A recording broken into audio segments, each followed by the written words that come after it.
Hello everybody, how's it going? Welcome back. I hope you guys are doing well. We're going to be playing some Final Fantasy today. And we're actually going to be starting on the post patches. Yes, we're actually starting the post patches. I'm excited because I have been wanting to start at the post patches. But I kind of wanted to go through it as my Dark Knight, so I had to get that level. It's at level 98, so it should be ready to go through the post patches. Hopefully it's not locking me out and I need to be max level 100 because that would suck. But yeah, but we're doing the post patches. Also, apparently I had a lot of stuff from like past PvP that I never really turned in. So I kinda got some new armor, and I'm gonna be honest, I like it. It's very snazzy. Definitely fits the Dark Knight feel. Very much an edgelord though. It is very much an edgelord armor. This is like, oh look at me, I'm in my basement because I'm complaining about the world and life and more emo, but yeah, you get my point, edgy.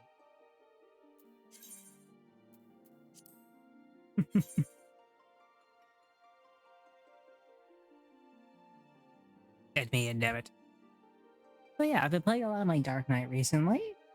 We're gonna start the post patches. I'm curious to see how this all wraps up, because I know Dawntrail, I finished the main story for Dawntrail and I just stopped and I haven't done any post patches since. So this will be interesting to actually see, you know, what happens in the story actually. My plan is to kind of go through the post patches section by section, if that makes sense. Also, I've been going around to some of the past DLCs to try and level up and also unlock some of the past quests that apparently I didn't finish, because there's apparently a lot I just didn't finish. So that's been fun. That has been a lot of fun. Ah, crack my neck. Ah. I wonder if you guys heard that. It's like, you'll have sometimes when you crack the neck or crack your hand where you just like hear it or something else like that. I'm not sure if you guys can hear that stuff half the time. It's weird, but I'm very curious about that. I don't know why I'm so curious about that though. Oh well. Oh gosh. I'm curious how this all turns out. I hope the post patches are better. From what Ray told me, they were just kind of meh. You know, it's just meh.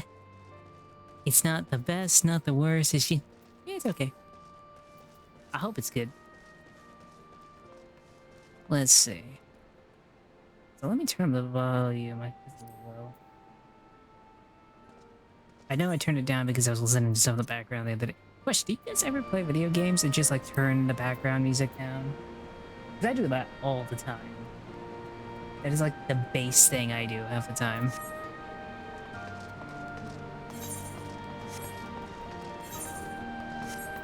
You should... Primal focuses... Oh yeah, that's the focuses for the primals. I haven't done that yet. This guy, I can do that later. We need to go to Royal Invitation, back in Tuliola.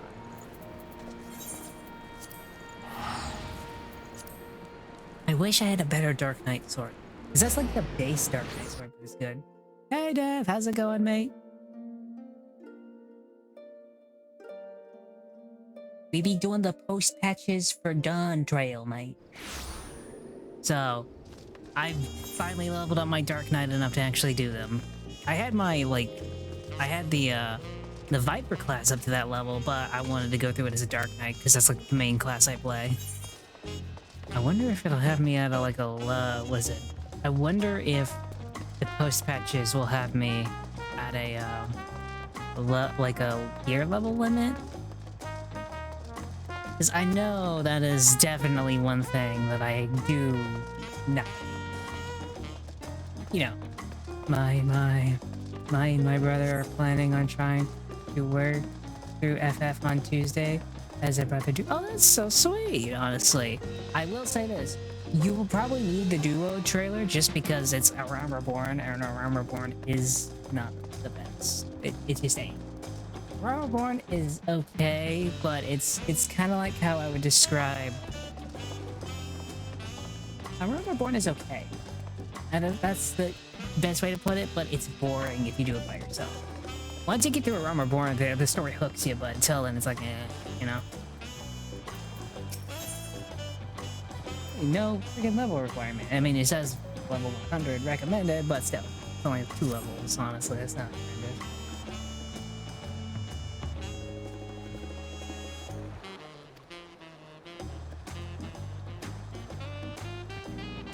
Wonderful. As busy as you have been, with the rise in succession among other things, you deserve an opportunity to experience Hurl at its more leisurely pace.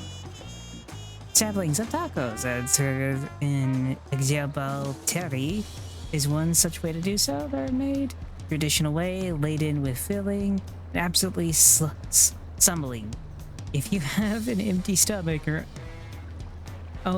the owner, Buck Grove, will look after you. I'm butchering these names, chat. I am dyslexic, so I'm going to butcher half of these names. I'm just saying. You're gonna have to make an entire compilation of just me butchering names throughout this. I was thinking about going the dragon race and probably a sorcerer build.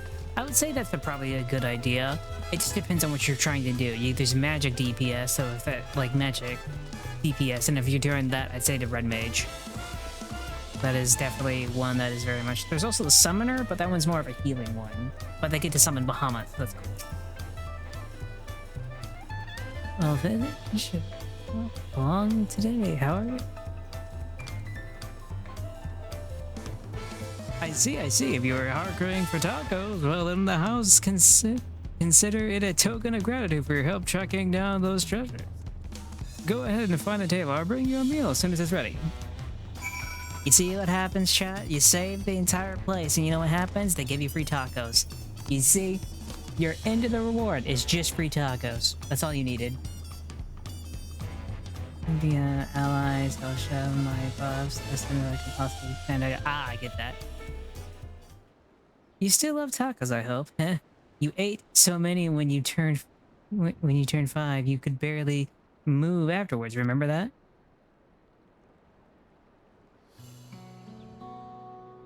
I tend to be No, not really. That was 30 years ago for me. Oh, sorry. It's still strange for me, too. Just the other day, you were a little boy clinging to your mother's skirt. Now you're off your showers, and now you're a man grown with a face full of hair. Even so, I knew you were my son the instant I saw you. We're still family, and you can always rely on me.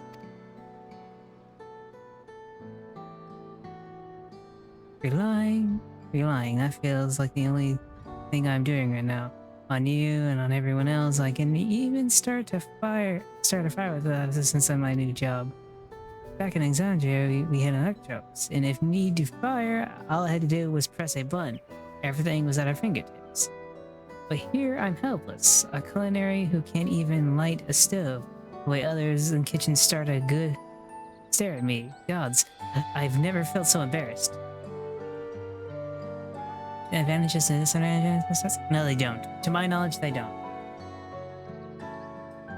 I'm sorry to hear that. I've been told the tales, but it seems life is really different within the dome. I'm scared. My wife and children, I think, have been... My wife and my children, I was thinking I'd have them join once things had settled, but at this rate...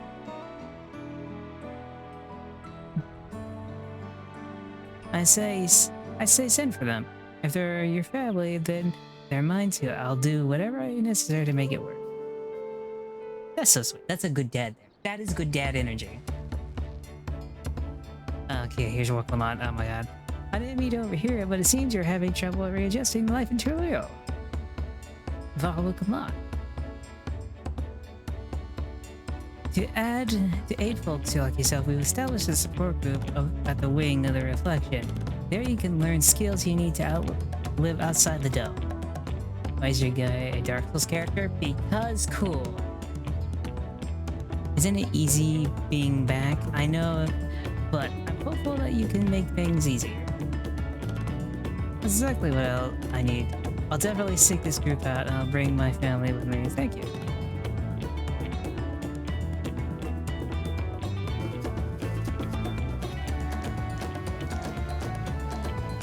Who it is. It was just who I was about to go and find you at. You don't mind company, I hope. I could use a bite myself. Great, now she's here to eat my tacos. They're savior tacos, and I saved the world and everything, and now I'm having to share my tacos. I'm not a sharing taco man. I don't share my tacos.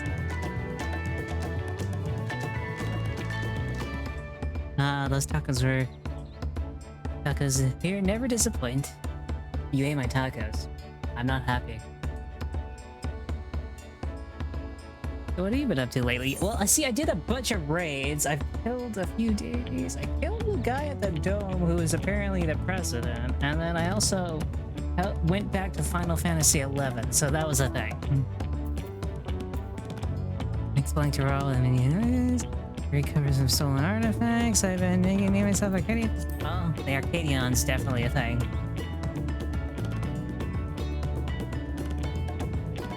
You're fighting in the arena of Alexandria. By facing off against tough opponents, I'd wager you hone your skills even further. As for me, I've been kept busy with duties at the palace, but whenever I find a moment, I walk the streets to talk to the people. That way I can better understand the problems they have and share them with Kona to figure out solutions. I was one such walk just now, and I mentioned I was hoping to find you. I'm gonna have to save the kingdom again. Luna, I have something I wanted to discuss with you. Dawn server. Do you have time to come to the palace? Yes, I do. Great. I'll go ahead and please come and join us whenever you're finished here.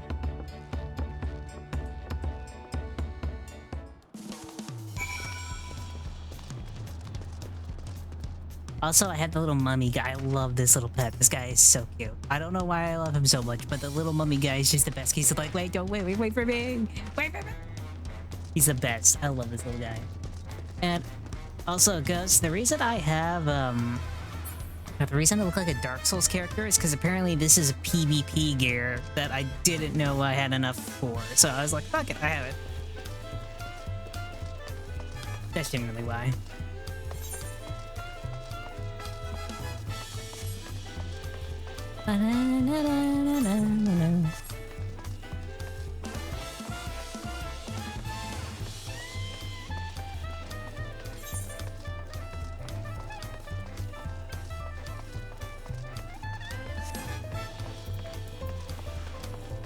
Also, I love the Dark Knight's ability. Like, what is it? He has, you know, he has the, he has like the Edge of Shadow and the Blood of Shadow. Well, apparently after using the, what is it? The Beryllium ability, he gets these really cool abilities that basically enhance those two abilities. It is so cool to see.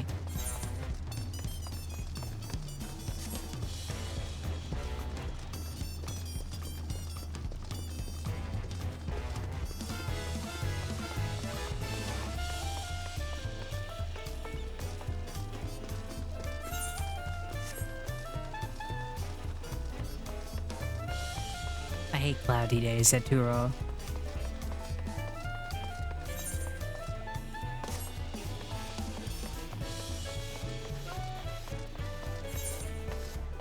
You know, I don't know why I never teleport, but at the same time, I like walking through the areas. Is it weird? I generally like walking. I love the theme of this zone. The theme of this zone, dude, is fantastic. I love this zone's theme. The theme of this zone is great, although, I've got to be honest, personally, I still love Heavensward's theme, so... Like, Foundation's theme in Ishgard is so nice, but then again, that's like one of my favorite DLCs, so... You know, that's me just being biased, you know?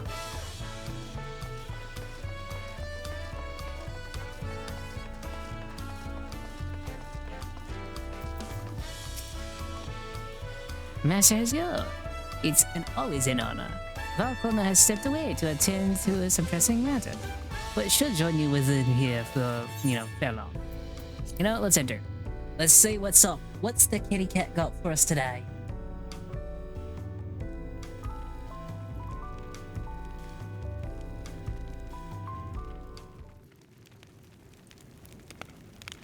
Oh wait, it's the boy.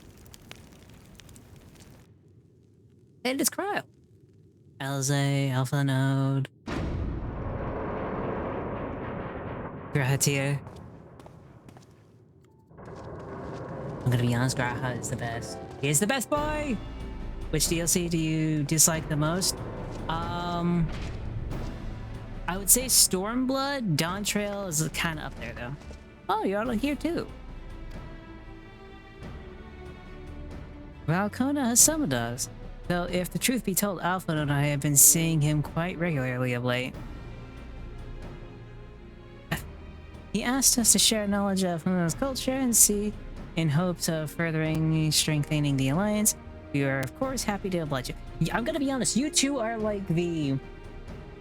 I guess Alphino, the best way to describe him character-wise, is the diplomat of the Scions of the Seventh Dawn. He's literally just the guy you go in to say, hey, I want you to talk to these leaders and just get them to agree on something. Carl and I were likewise summoned otherwise. We've been carrying on with our work and compiling information of the Golden Gate City. Oh, that's cool. My grandfather embarked on the investigation 20 years ago. With our report, we shall find what he started.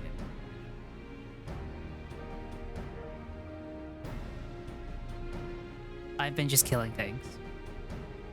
Lest you wonder, Thancred and Uranje had left to resume their tours of Tural. Nishalmila is back in the research cross. Rift travel. She was there. She was here just a few days ago to get Kona's permission to investigate living memory. By the way, mentioning wanting to take a look at the key in your keeping at some... Oh, she wants to take a look at the key I have in my pocket, basically.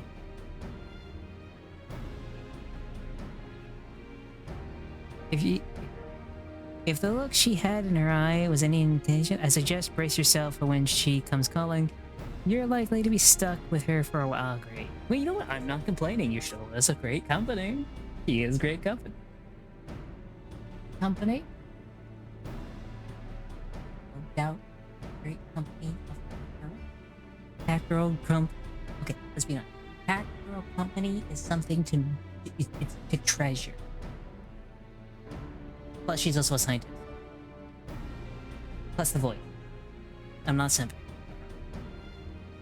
I'm not doing it. I'm not doing it. We good. You know, we good.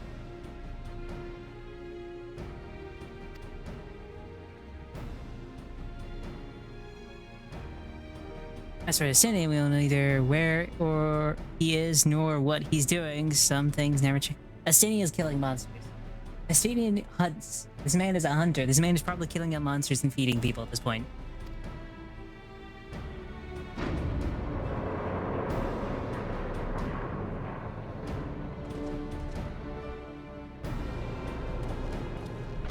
Oh, look, it's Kona.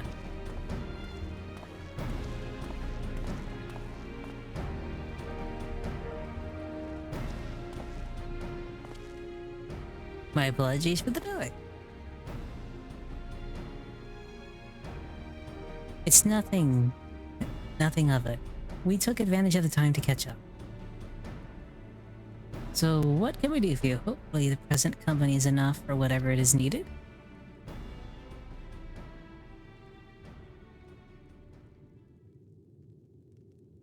The matter which I have summoned you pertains to Alexandria. A state funeral will soon be held at Solution 9 to mourn the passing of Queen Savine. King Gulja and his administration have invited us to attend.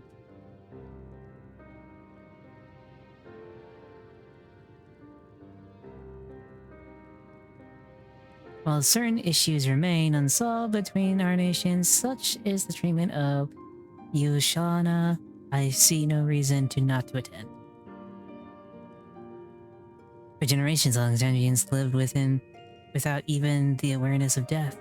I wouldn't have expected them to have a funeral right still. That's a fair point. Apparently, the member of Oblivion unethered records of a ceremony that were conducted in the Alexandria of old. It was they who put forth the proposal that the queen be thus honored. Leave it to that lot to think of such a thing. The people of Alexandria no longer forget the departed. They're being comforted with the idea of death. For the first time, I suspect our friends wanted to do something for them. Josephine was by the Sakura. She was nevertheless a pillar for her people. The pain of her passing must run deep.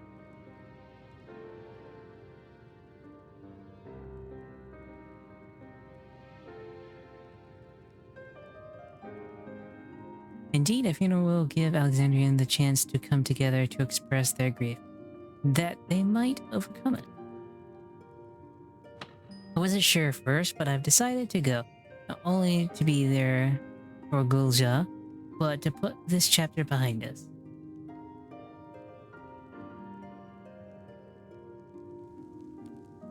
That I require your presence was none other than to see if you wish to attend the funeral. You knew Sphene well, after all.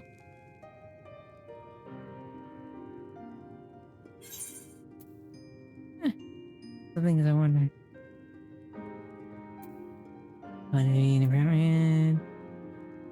Shit, should I go? I technically killed the queen. Now it's a conundrum. I basically murdered her monarch. Fuck. that would be inappropriate. I mean, I did kill their queen, so, you know.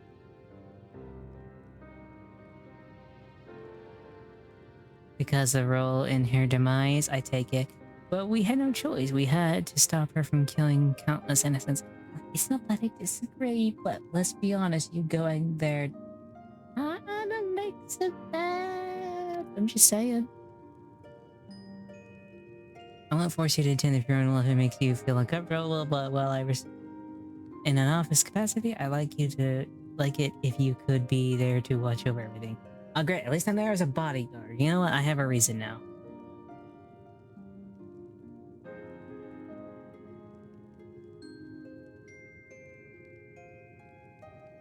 Ow.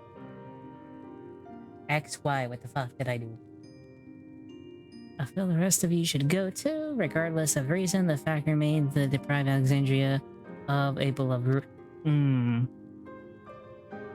It's only right that we remember who Sabine was to her people, to others, so let it stand with you.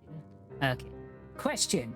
Why am I allowed even there considering I technically killed their monarch? And then go and be a champion in their arena. And then I go to Final Fantasy 11. So, so many stuff I must have. Dawntrail is low on my expansion list, but it's it has elements like the raid series. Dude, the raid series in this was great. It's been decided. Let's head to Solution 9 and look for Gonja in the back room. Okay.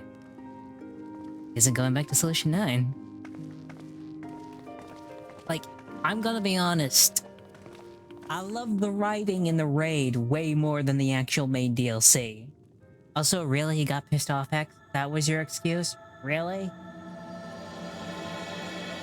We have started Crossroads.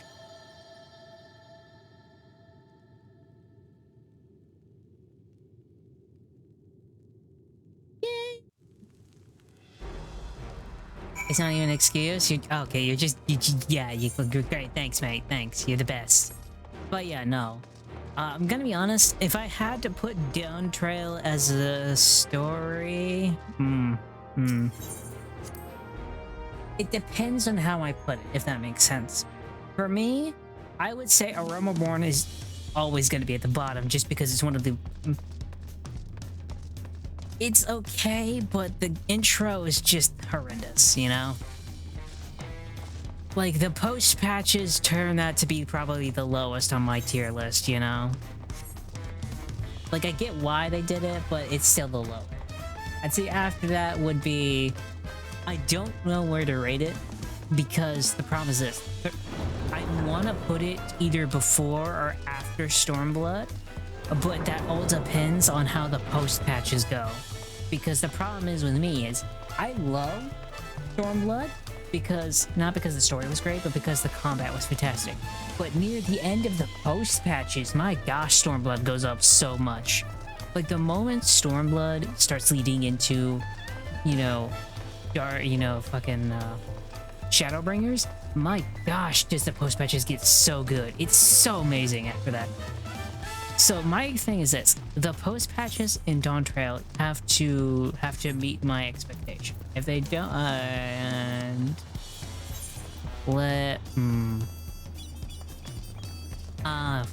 gonna have to be level. I'm gonna have to be max level for this. Fuck! I'm gonna have to change. I can't be a Dark Knight right now. Shit. Okay.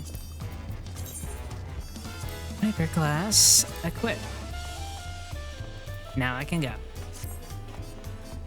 I got pissed off due to my internet being shitty. Dude, trust me, I get that. Internet being crap is definitely a thing. I hate it so much. Alright, so it turns out I can't. I have to assist by thing until I reach level 100 on my Dark Knight. But since we're doing the post patches today, I guess I'll just switch to my Viper.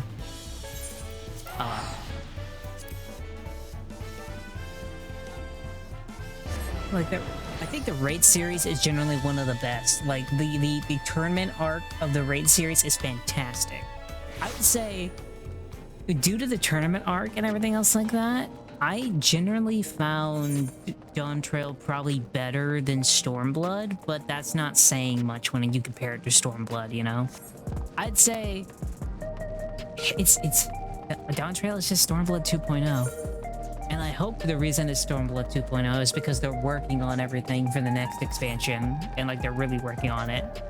That's my only hope, is like this. It's the reason this is like a Stormblood 2.0 is because they're heavily working on the next one. That's my hope.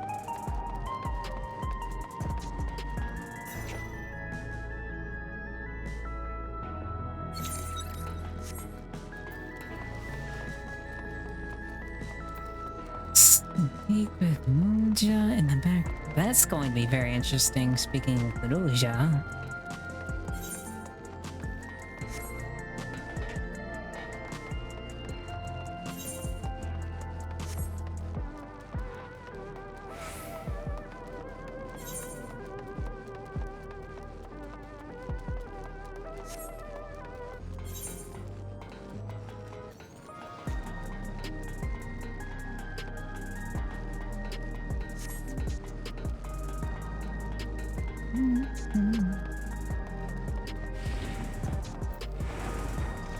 Background Norman.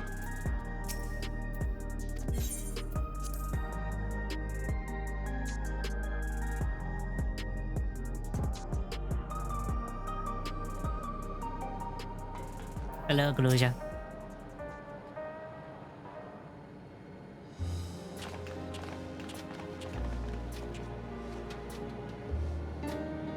Ah, you came for the funeral. Of course, the only official will take part, though. Otherwise, we'd watch over the proceedings. Now, how have you been? It's been a while since the last visit. I'm good. Shay is always teaching me new things.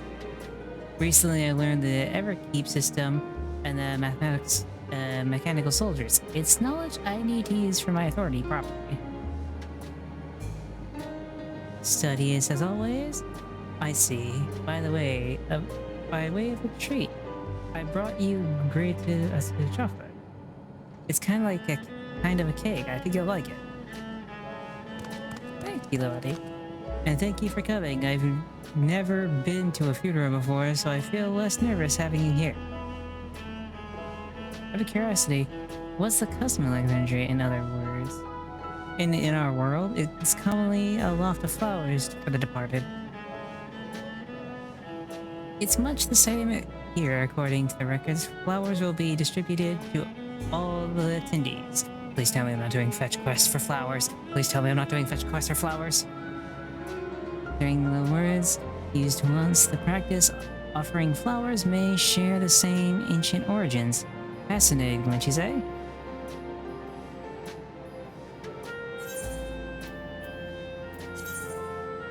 You know what? I'll take the...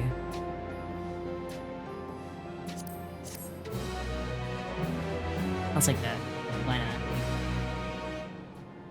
Garuja has been added to the... Wait, I haven't had Garuja in the codex? What the...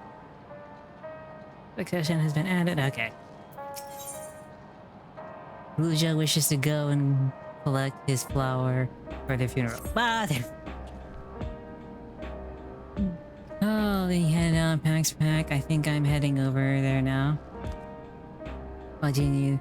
There's a man I'd like to speak with, Gosan. He has apparently Spheen's aide and the one who sent us the invitation.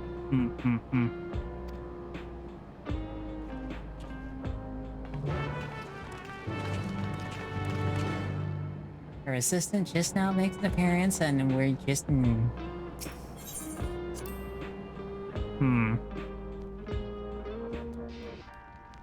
Something tells me I don't think this funeral's gonna go well. Also, are going there for flower. As long as I'm not doing fetch quests, because I'm gonna be honest, after like a Realm Reborn, I have come to realize the extent of my hatred of fetch quests.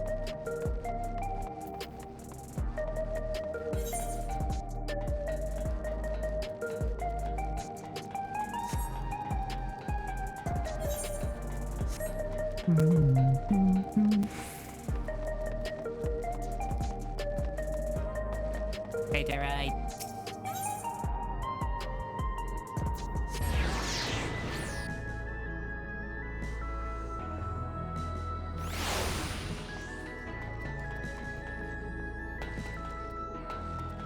Goes on.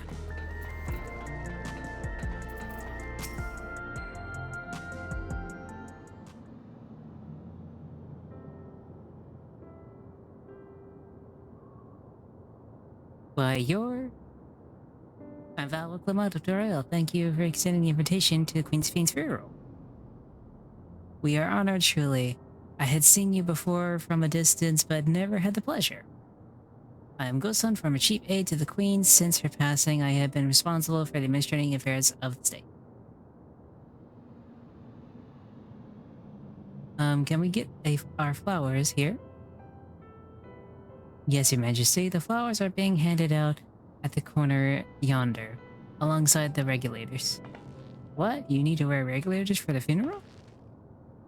Rest assured they are not a requirement. We're aware your people do not use them. You see, people in Alexandria of old war tokens mooring upon their persons, they attending funeral. Such tokens were black. It was suggested that we were regulators painted the same color. Ah. You've yet to proceed enough to everyone, but we're distributing them as well as we are. I see.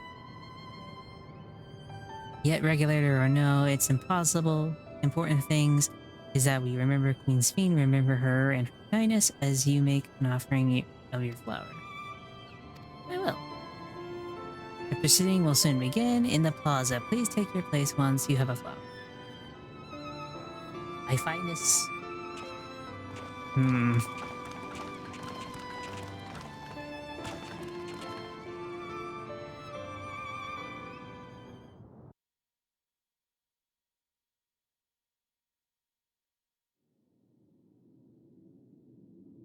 Oop, here we go, big funeral time. Let's see what happens. Oh, damn, that's like, oh, damn. You could tell they copy and pasted them, but it's okay. I like the scale.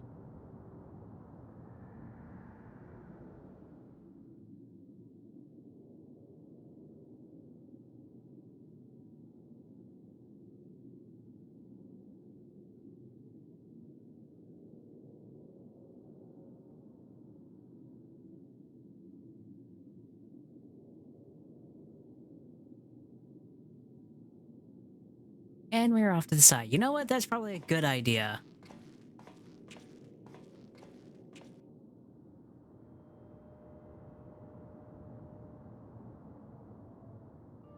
Although we are gathered here for the same reason, we hail from different lands.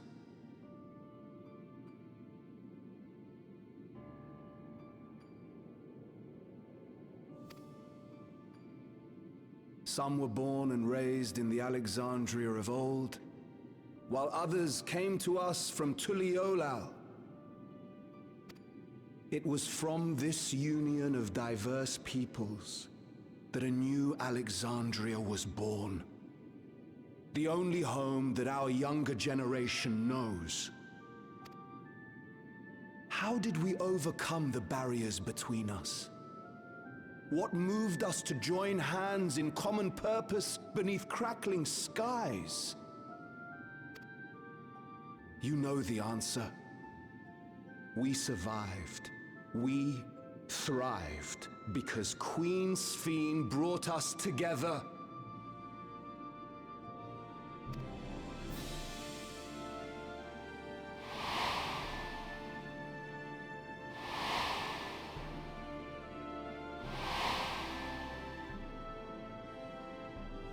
Inspired and encouraged by her boundless kindness, we strove to be better, for ourselves as well as those around us.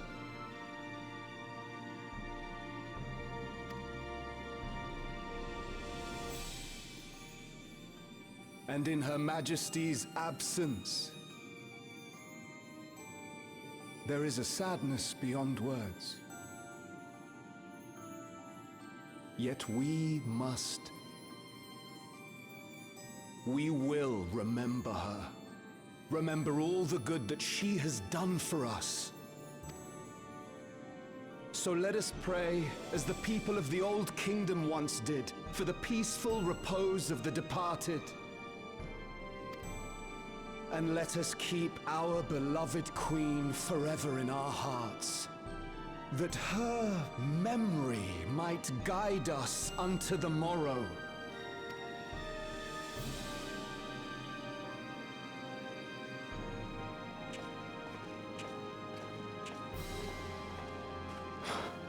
Would that I could find solace in my own words.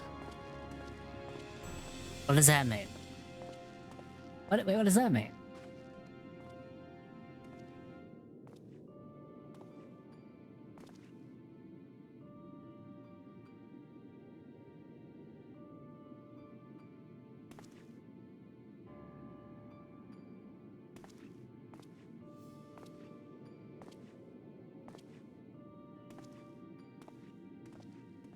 That thing could overflow with flowers really quickly. There's so many people though. You choose. I'm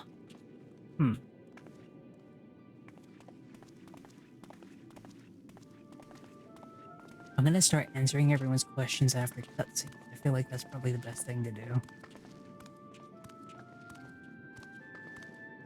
But I will be getting to your questions, no doubt about it.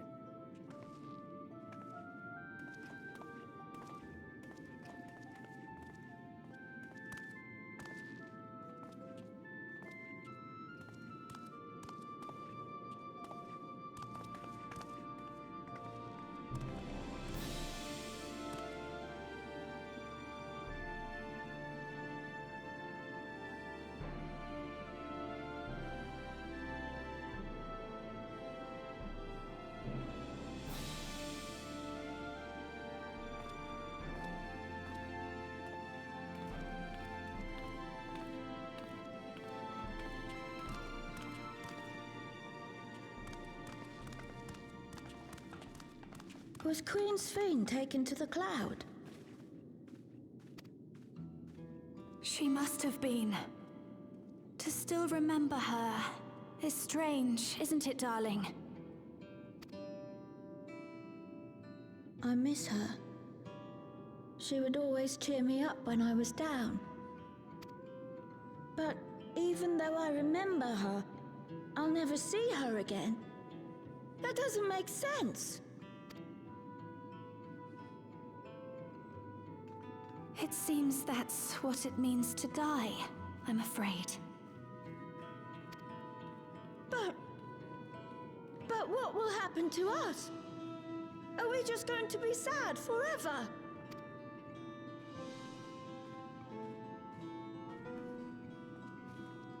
What will happen indeed? Everything that we have, we owe to Queen Sphene. How are we to go on without her? Oof. I still remember Her Majesty so clearly. If only I didn't, I might feel better about the future of our realm. Perhaps we should also consider moving to Tuliolo. The journey won't be easy, but it'd be better than staying here in uncertainty. Damn.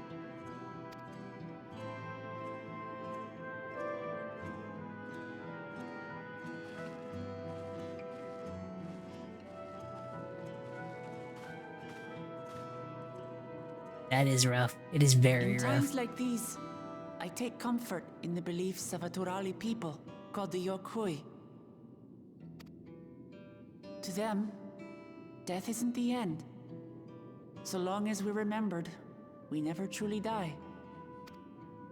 It could be the same for Queen Sphene, you know? If you keep her alive in your hearts, she'll always be with you. But we still won't be able to see her, right? I don't want to think about that. I wish I could just forget instead of having to feel like this. Damn.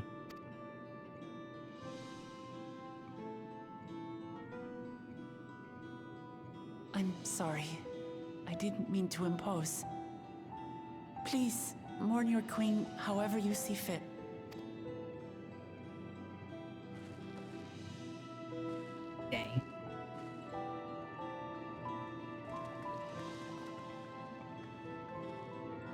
As expected, they struggle to come to terms with their loss. I hope they can find a way to move forward. It's not only grief that weighs on them, but worry for the future. Bereft of their queen, how will they proceed? True. But with that at least, we're not powerless to help. Fair. What is it, Guloja? I was wondering, is it better to remember or forget someone when they're dead?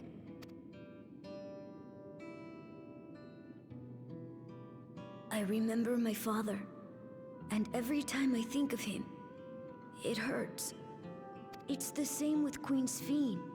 Knowing that she's gone makes me feel sad. But it's different with my mother. I never knew her, so I don't feel as bad. I want to remember my father, but maybe I'd be better off forgetting him. Guloja. Why don't we continue this somewhere else? Probably a good idea.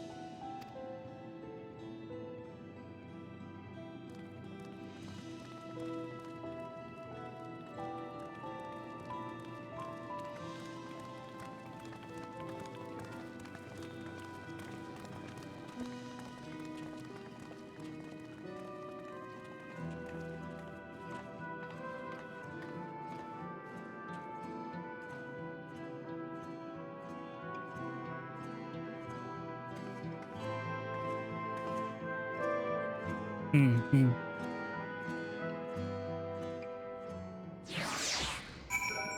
Okay, sweet.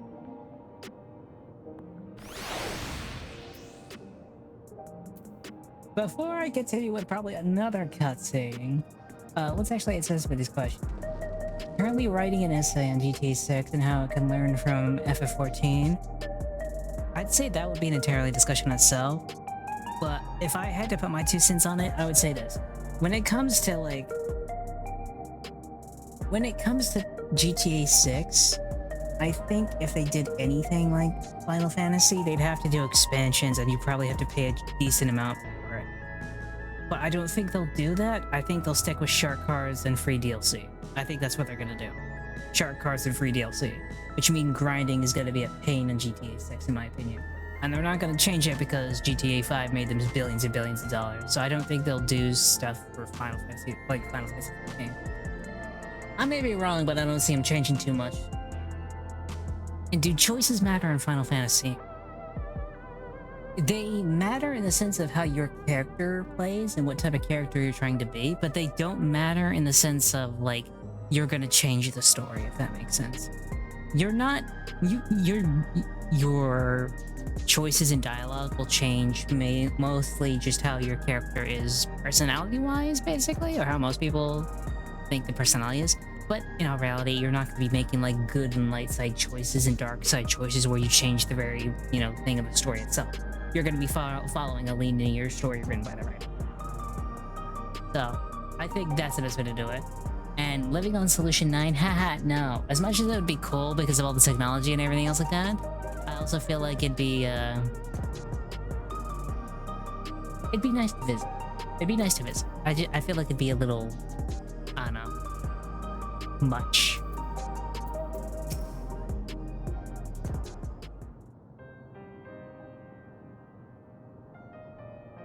Hey Gluja, do you really know nothing about your mother?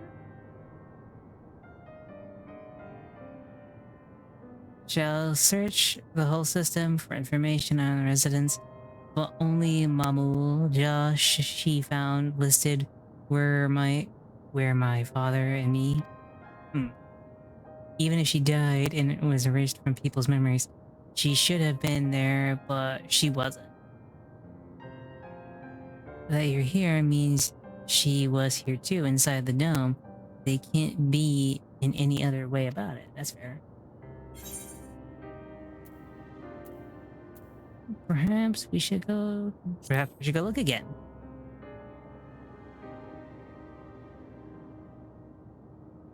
Maybe it's hard to explain. I'm not sad, but I feel like I'm missing something. So even if I make me feel sad, I want to know my mother. I see. Well, if that's what you want.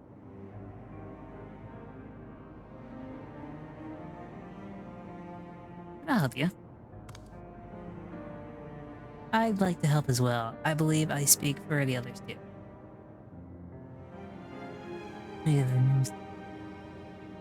But I can't bother you with this. You already came for the funeral. We came here not only for the funeral, but to see whether all is well in the Alexandria. We're not about to leave just yet. Besides seeking to learn about your mother, we'd bound to learn about your father as well. That's a fair point. By retracing the steps of a man whom kept his own counsel, you may gain knowledge that can serve people of Alexandria. Exactly.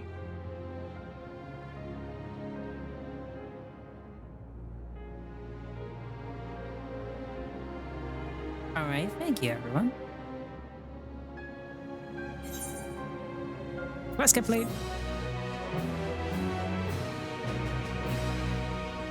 I think one thing GTA could learn from FF14 is giving random rewards to heist content like you get from FF raids. Like if you do a Doomsday heist and all, you get money, but it payout is much less than the better options like Cayo Perico. Giving rewards to various content can give players a reason to do others besides just these GTA buff. I mean, fair. I don't know. I feel like to them, if I was like in their shoes, they'd probably see it as, why mess with anything money-wise? We don't want to mess with anything. This is literally our printer. It prints us money, you know? They're gonna be very hesitant to really change anything, honestly. I will hydrate. Ow, fuck. Okay, I'll hydrate. But yeah, I feel like they're gonna be very hesitant to change anything on GTA.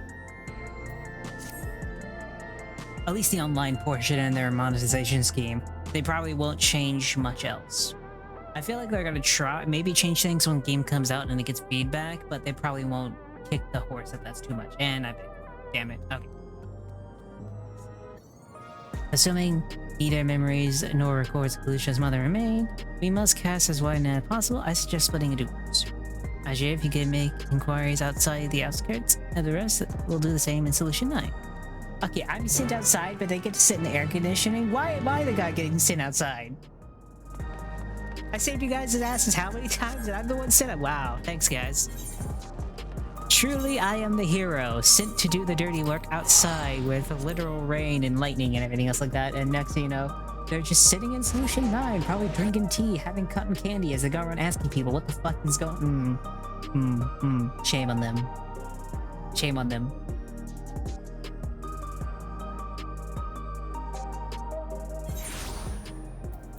Turning on if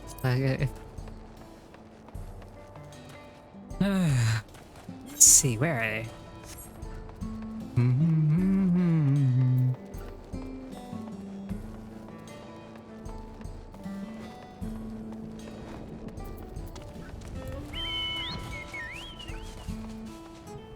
Where are they? Various content gives players a reason to do GT. I kind of agree, but I feel like it's one of those things when GTA is like, you don't want to kick the horse. Basically, you don't want to shake it up too much. You still want to keep it GTA 5-esque so you can capture the same audience. Oh, you're looking for a memorial woman? Oh, Zerolja's mother. I can't help you there, I'm afraid. I only know little of Zerolja and the only what my father told me. He said that before the dome cut us off from the outside world, a Tyrol appeared and was terrorized the region. In response, Zerolja assembled a party of warriors and with them confronted and felled the beasts. It was interesting to hear of the king's feat in the exchange fresh basements. Okay, that's one.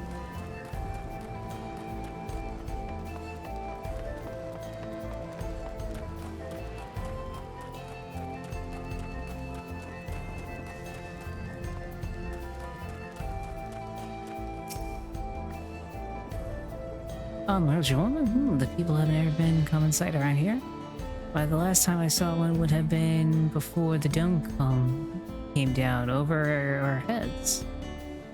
Yeah, it was among the landing garden and was dispatched here. I assume they all returned to Tulio on a mission. But any remain, I suppose that could have been trapped here with the rest of us.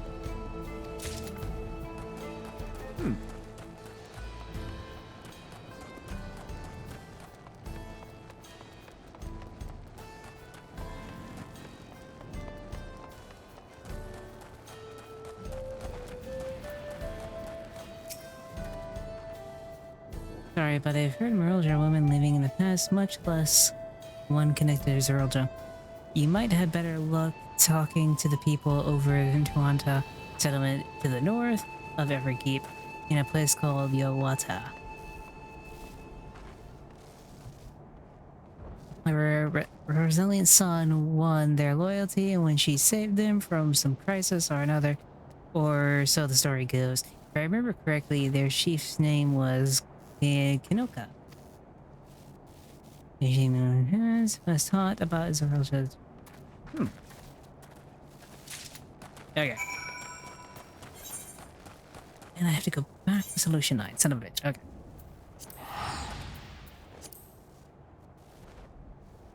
You know what we are right now, guys? We are literally the, what was that one company that basically takes your, like, saliva and, like, does your, like, family tree, basically? What was that one called? We're basically that company. Yeah, we're Ancestry.com. That's what we are right now.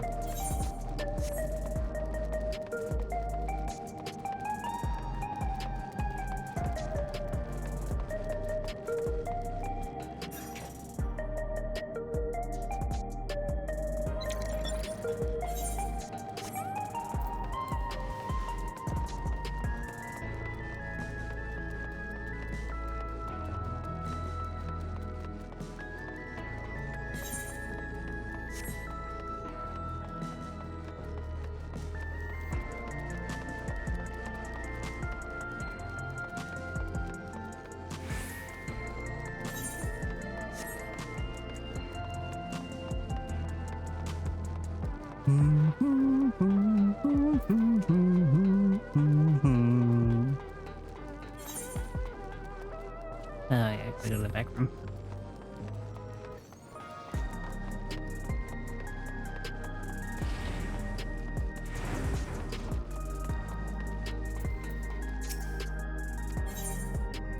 Yes, I would like to go to the back room. Send me to the back rooms. Vilja has told me he previously tried to track down the records of his mother, but came up empty-handed. With everyone's help, hopefully we can get somewhere this time.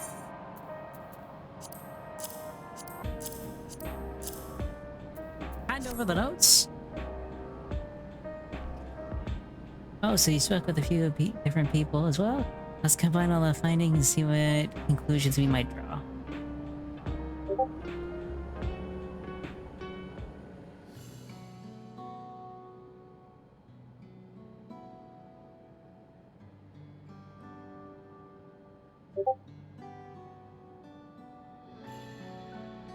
Soldier by a retired land guard to Yishola, whom was a female Musha. His mission was to rid the region of Terulvara, and I believe it's safe to say that was the crisis Nyoja resolved. If some of his troops struck around for a time, perhaps to assist the villagers from recovery efforts, they could have indeed gone trapped in the dome. We also heard stories about settlement Zerulja people lived there until nearly a decade ago. Zerulja made regular visits. And if he requires secrecy, a location home of his loyal follower would be ideal. And if the Merulja woman had remained there, that would have been an occasion to come into contact. Fair. I see, but could Zerulja have been doing in that village? Probably her. I think we can answer that question.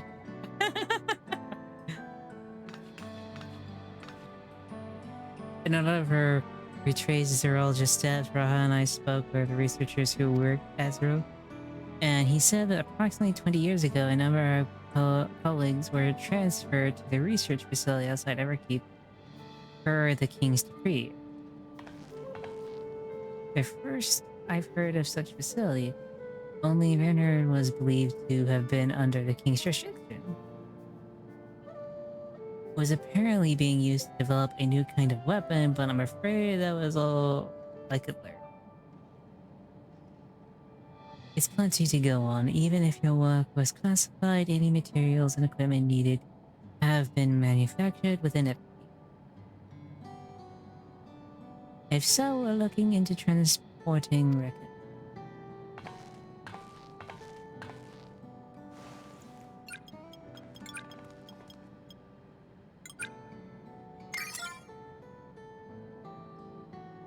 There it is. The routes are fully detoured and attempted at obfuscation, but large deliveries were being made to a far too large for our mere village. There hasn't been any activity for years, though it's likely the facility has been decommissioned. Did you think that's where my mother was? We can't say for certain just yet, but I reckon there's a good chance. Amazing, and though no one remembers her, you managed to figure out all this. Each piece of the puzzle may reveal a little on its own, but we put several together and a picture begins to form. And even should memories fade, footprints remain to mark the path of those who walked before. A lesson I learned from another life. So we'll be visiting the secret facility in Neutral then. And this time I want you to come along, Gold. I feel like it might, well, I mean, I get why, but at the same time I feel like it might be kind of dangerous. It is on the side of the lake. To get there, you'll need to take a hover cargo from the Dawntrail. Alright, thank you, Sheila.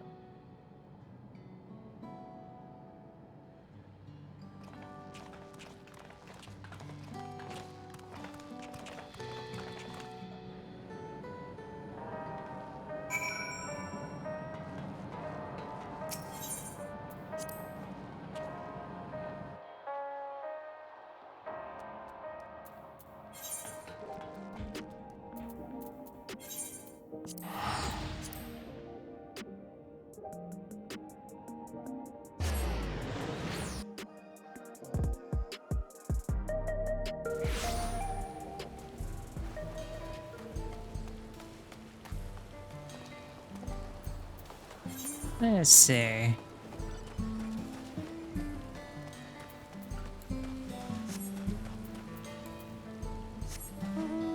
Also, I love this mount. I don't know why, but it's like my favorite mount.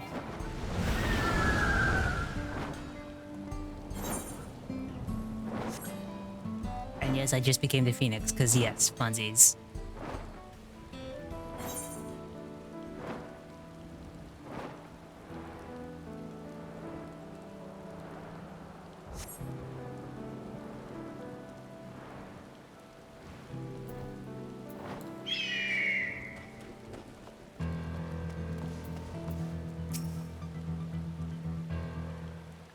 What?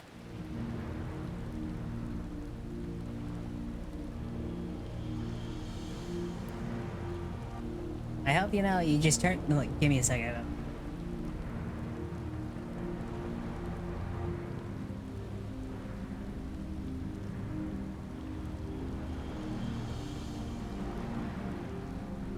Okay, now I'm 8-bit and you've made me tiny. Why? How dare you, Rex? How dare you? You made me smaller. He's still inside the dome, so ow! I'm still inside the dome, so I don't expect to be too different from here. We'll certainly encounter dangerous beasts, so the rest of us should go first. You will follow on safe? Alright. I made you accurate. Fuck you. I was already accurate. You made me less accurate by doing this. Alright, be careful, everybody. Let's go! It's time for an actual duty. Okay. Use playing NPCs with other players. Always gotta do with other players. It's just better with other players. Now comes the fun part of just the waiting.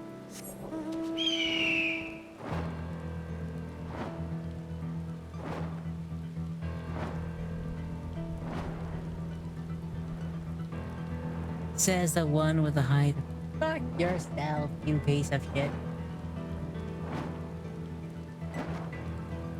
I will say this though, I love the lands. Like, if I had to give Dawntrail anything, the lands that they had, like the world they have for Dawntrail is definitely one of the best. I have to admit that it is fantastic. Like from Tuliolar and all the the waterfalls and the cowboyish area to Alexandria and its fucking like lightning-ish, like, you know, techno shit is really nice. Like, if I had to give them anything, Destroy was proud, but man, do I love the freaking like worlds they have. That's why it reminds me so much of Stormblood. Stormblood's lands were awesome.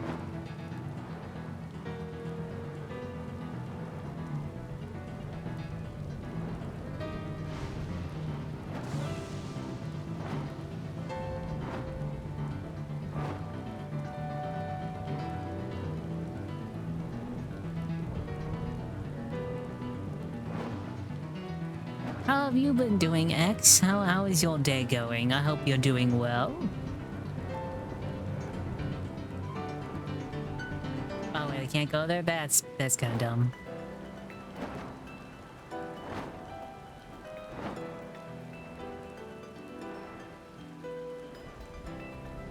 I'm curious, how close can I get to that? I'm curious now. I wonder how close I can get.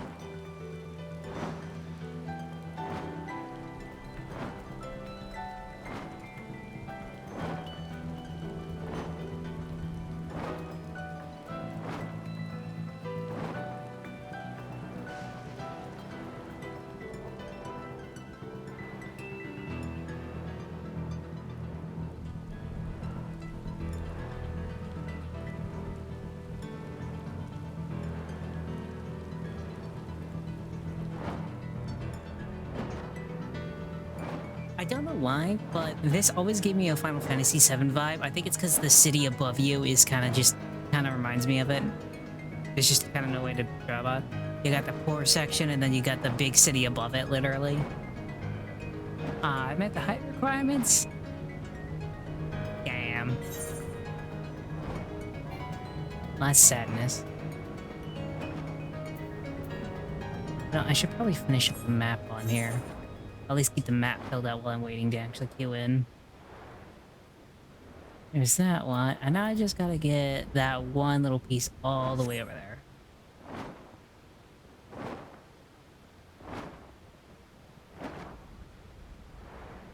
My gosh.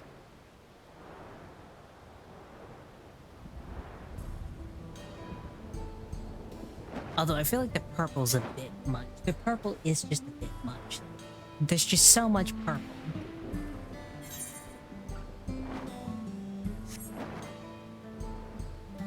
Plus the constant rain is a little depressing too.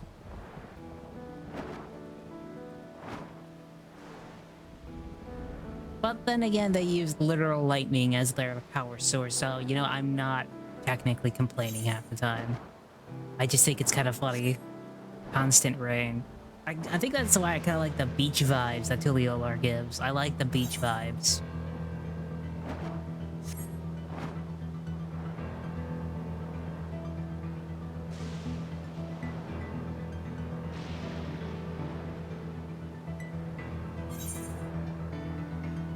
And I've almost finished the map.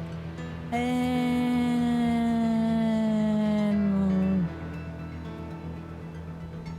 let's go, map finished. Mapping the realm. Sweet. You know, I might just start. I wonder if I could just go around killing enemies until I level up. I might switch to my Dark Knight if I can. At least while I'm waiting.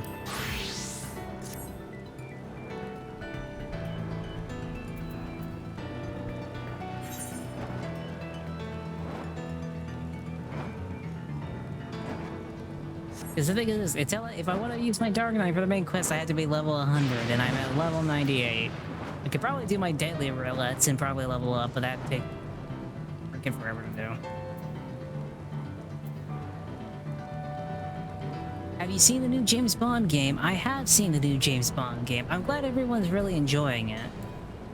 I haven't played it myself, and I probably won't play it, and the reason is it's just because I really wasn't super duper excited about it. It just never really caught my attention that much.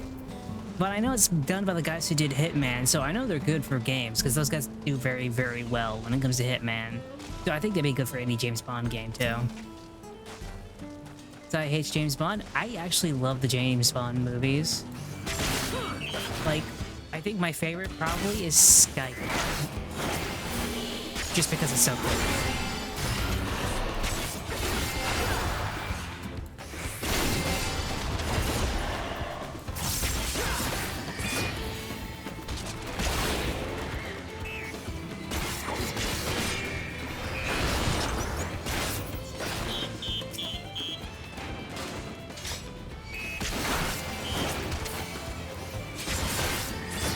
Like, I love Skyfall, I love GoldenEye, let's see, which other is in there?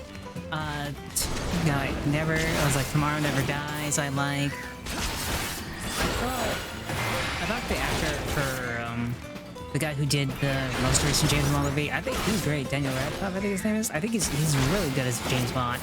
But I kind of just, like, they've been struggling to find a new James Bond so much that I honestly am like, damn. You guys are struggling to find a new James Bond so much that you haven't made a movie in fucking forever, I'm gonna be honest. So I'm like, damn. But I do like James Bond as a character. He's really cool. But if I had to say for the next James Bond, maybe Idris Elba. I heard he was probably a candidate for the next James Bond. I'm like, that'd be kind of cool.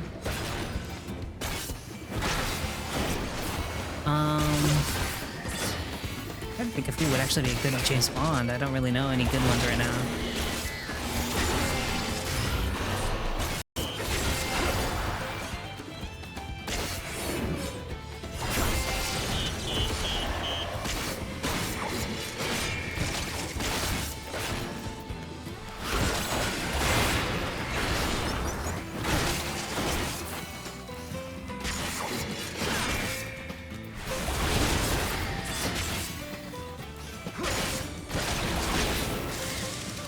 Yeah. Nice. I haven't played it myself either, but I've seen clips of the vids, and a lot of people reference it to Hitman. It's because it's actually made by the guys who did do Hitman. That's why. That's why the gameplay is so similar. It's because it's done by the same company. They just got the chance to make a James Bond video game, and so they did. Honestly, it turned out so well. I'm glad everyone's really liking it. It's been forever since we've had a good James Bond game. Ever since Activision kind of fucked it up. Oh shit.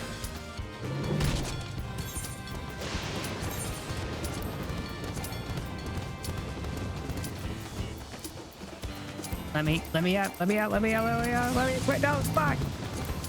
I know not in combat, fuck, give me a second. I'm gonna fuck this up for everybody, I'm gonna fuck this up for everybody.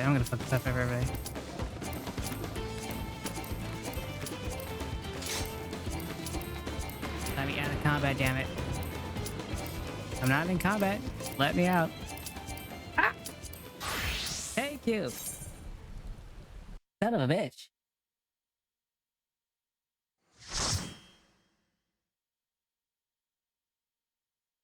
Just wait until somebody, like, says Netflix wants to piece of... I'm gonna be honest, I feel like Netflix won't buy it. Or they might not even need to, considering I think they own... Don't they own Warner Brothers now? Or was it someone else? Or was it Paramount that owns Warner Brothers? I know someone bought Warner Brothers, I just don't remember who. But, I don't know. Hey, hey, how's it going? It's going good. We're doing the first, like, post-patch dungeon.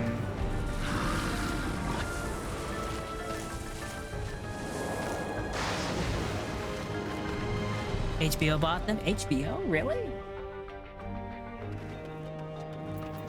I could have sourced Paramount.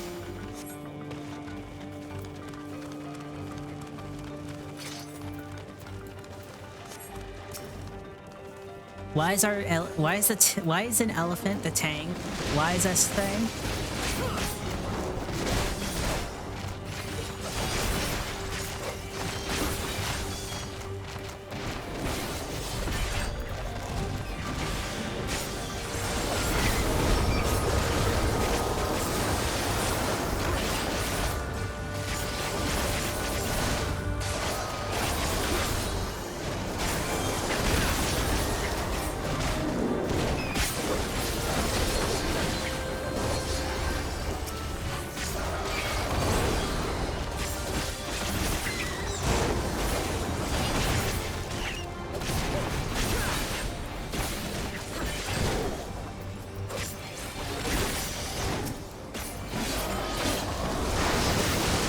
Okay.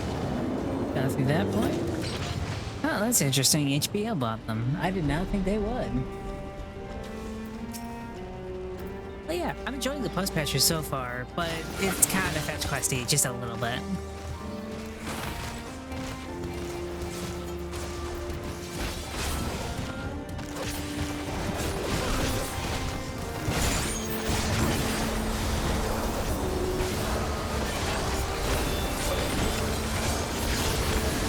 Just started Titanfall 2. Titanfall 2 fans, let's go. Titanfall is honestly one of the best FPSs out there. I'm gonna be honest, it's so good.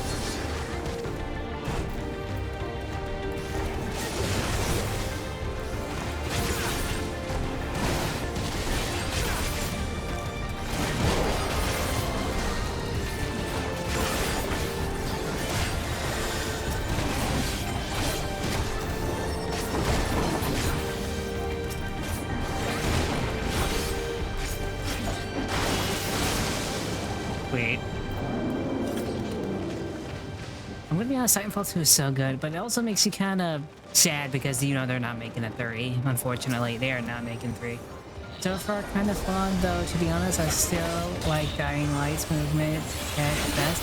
The reason I think I like Dying Light just a little bit more is just because it's like a newer version of parkour. And you probably play Dying Light first, so you probably don't have much experience when it comes to Titanfall. But Titanfall's so good, Nate. It is so good.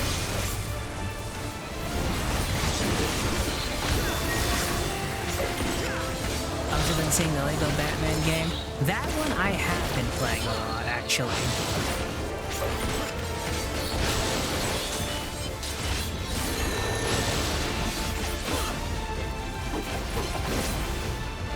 I don't know what that is, but oh fuck, I'm gonna take so much damage actually. That's a lot of damage!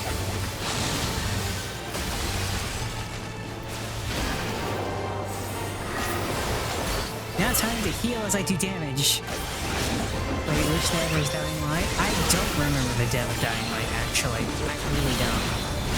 Well, the Batman game is like comedy and Batman active setting. Oh shit! Break it! Break the crystal! Why am I the only one breaking the crystal? Break the crystal! Thank you!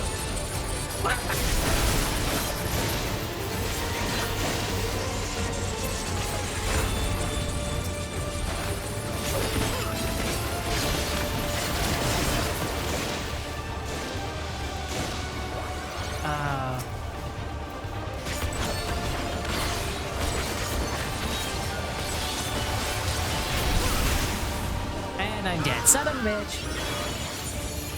Thank you for the revive! One.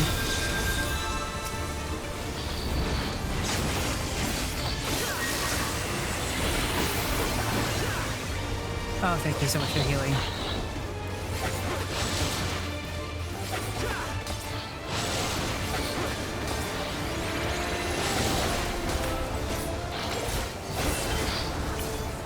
Okay, we got it. Let's go. Also, haven't played like the Lego Batman game. I honestly think is pretty good. I think when it comes to Lego Batman, it's probably one of the best Batman games. But I'm gonna be honest, I feel like the story's just a little bit rushed, and that's just because they're rushing through a lot of the story bits to kind of get you into everything, you know. I feel like they needed to take it a little bit slower. But I will say this: it did one thing the Arkham games never let you do. They never let you explore an open world with civilians in it. Like, you know, like Batman usually does. So that's the one problem I have. Because every single time Arkham ever did an open world, there were no civilians in it anywhere near it. They just cleared them all out.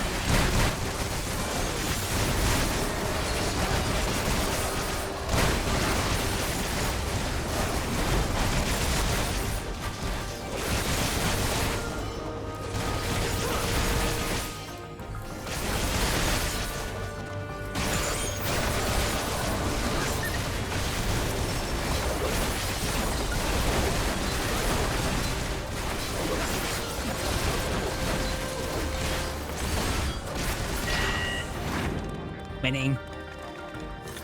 In one, it just felt easier to manage and use. I guess that's fair.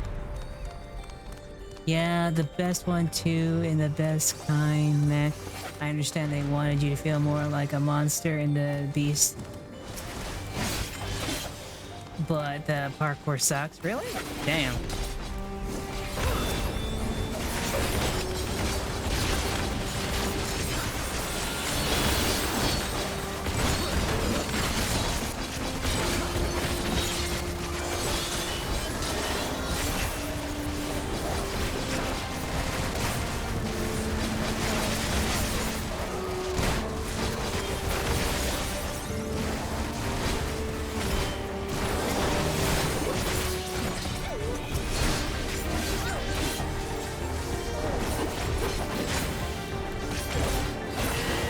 We got him. And one just felt easier to manage and use. That's fair. Yeah, you should get stuck onto many things, and half the time you climb things you don't want to climb. Yeah, that doesn't sound fun. What the fuck is that thing?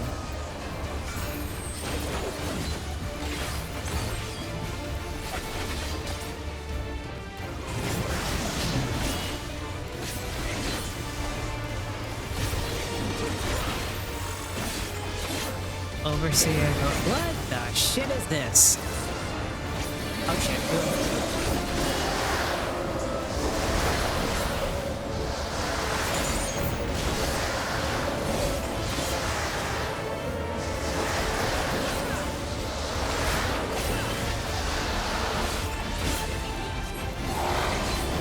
Yes, yeah, I haven't caught instead.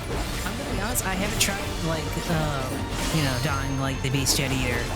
That's one thing I have not tried.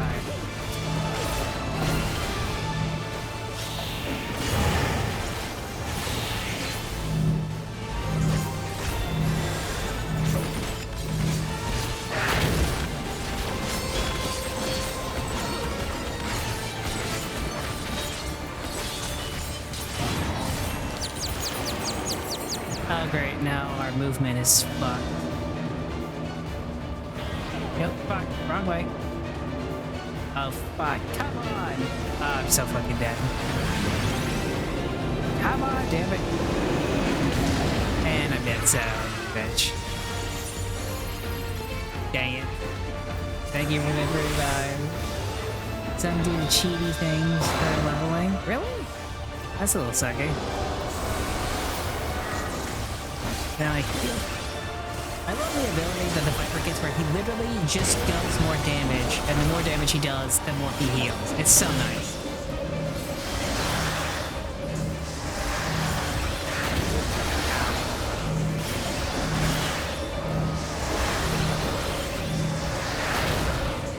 Oh, fuck.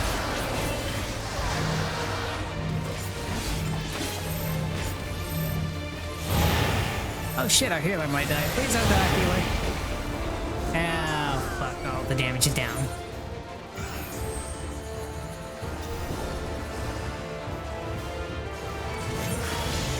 Thank you. Only because I hate leveling a shit ton. Oh, wait, does the beast have leveling? I kind of hate that. Oh, motherfucker. Really? Instigated mother... That's really annoying. Thank you. Wait, Sucky, I don't like sitting and leveling everything for hours. That's a fair point.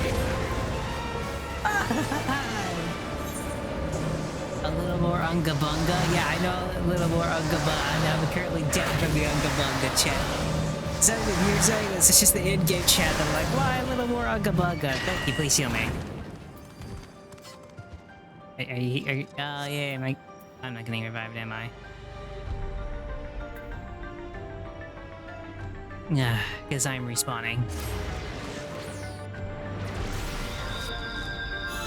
Shortcut.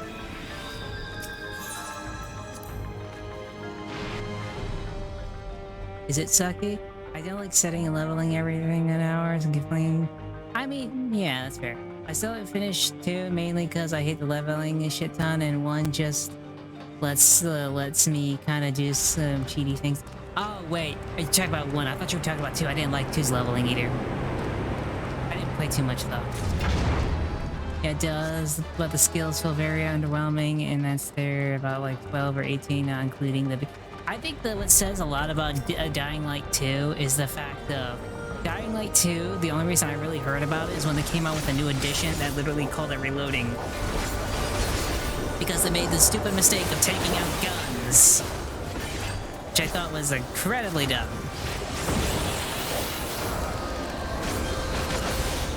Like, why the fuck would you take guns out of the equation?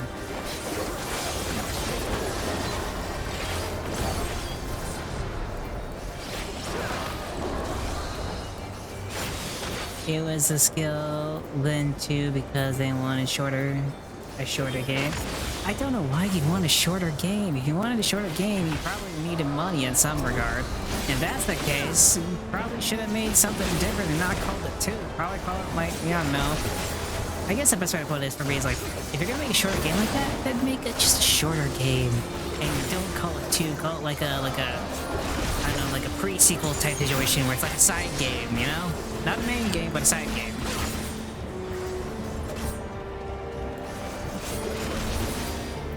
Oh shit.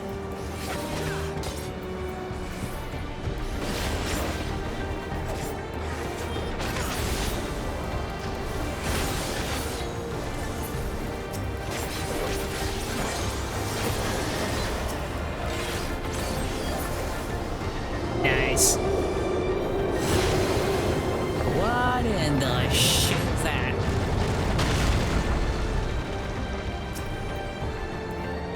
Something tells me that's the boss fight.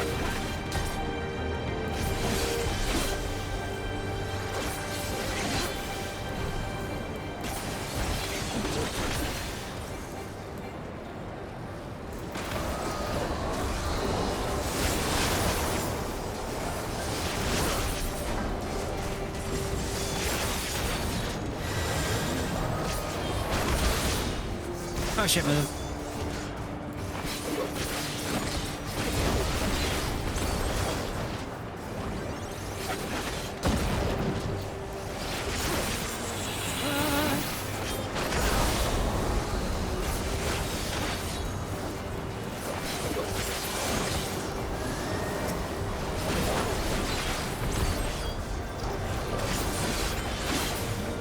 Oh shit, run away, run away, run away! We got it, let's go. It has less skill than 2 because they... I don't know. I feel like if you're gonna make a shorter game, don't call it a number sequel, call it like a side sequel, you know? That's my view on it. What the...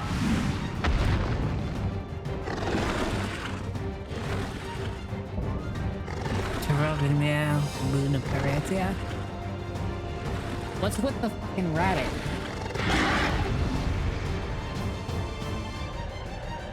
Why is a rabbit basically being Zeus right now?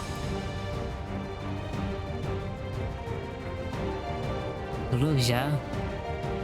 You know, at least he's a far enough distance away for me to fight a rabbit. Even though I don't know why we're fighting this fucking rabbit.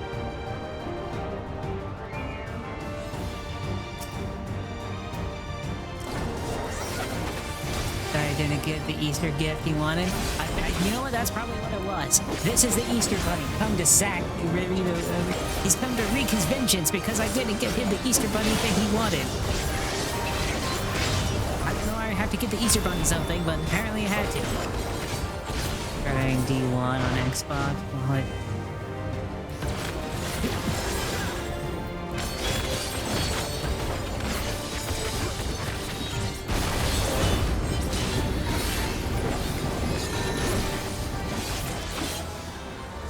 Oh shit. Ow.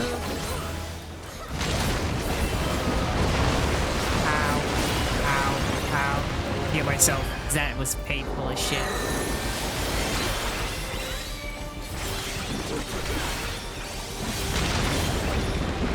Ow.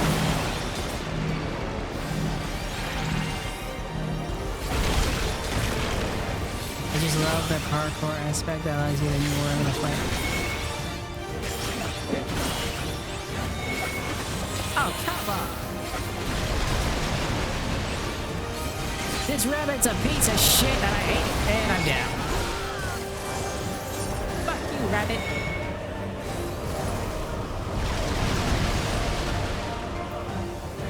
It does so many area of effect damage, too.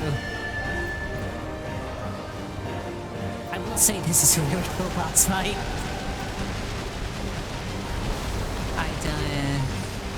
I hunt you up now. Swish past your rabbit. Yay.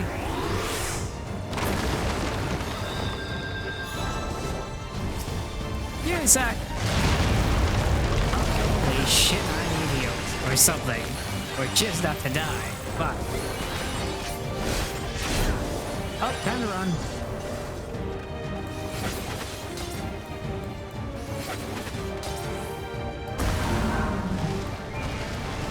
Oh shit, run! Run, motherfuckers! It's killing for me! Oh, that's actually really cool. I like that. That's actually so cool.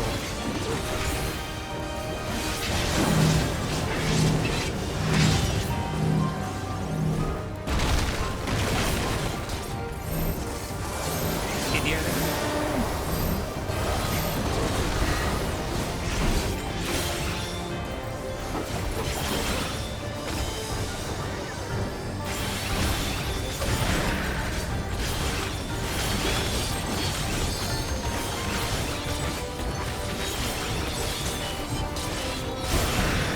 Oh my god.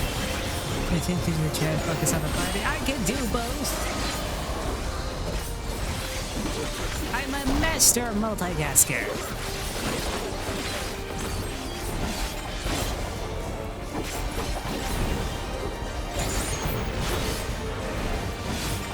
Oh shit, run.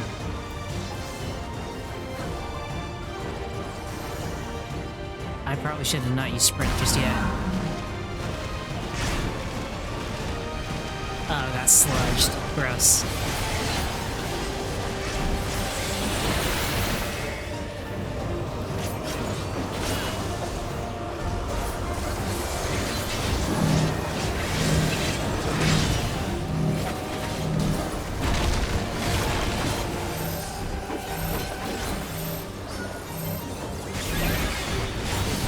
I also like how the tank, the one who's supposed to kind of get up on us, doesn't do it. That was a little annoying. That's it. Limit break. Kill it. Kill it now. Let's fucking go. Limit break win.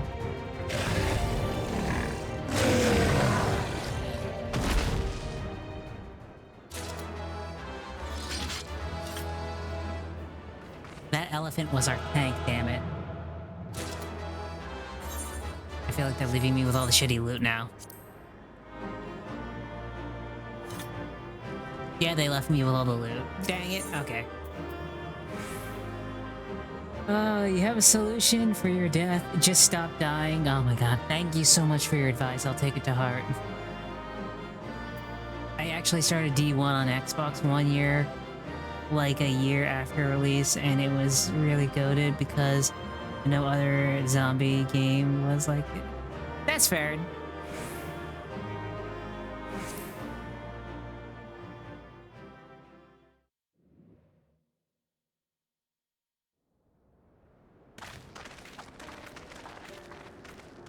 That's a rabbit. For all the talk of my brother felling this beast, he only imprisoned it, like Vali Armanda. From what I could tell, they sought to transfer people's souls and memories into bestial vessels at that facility. The Tural Vidral explains the need for a remote location. It was doubtless their prime subject. Though I expect Zoralja did not foresee the opportunities it presented when he imprisoned the creature.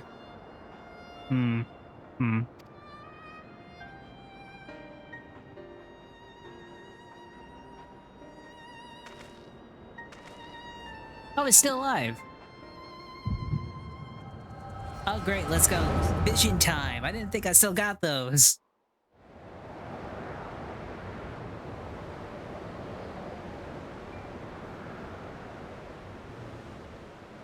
And so, in order to prevent the breakdown of the individual, I instead seek to transfer their soul into the body of the beast.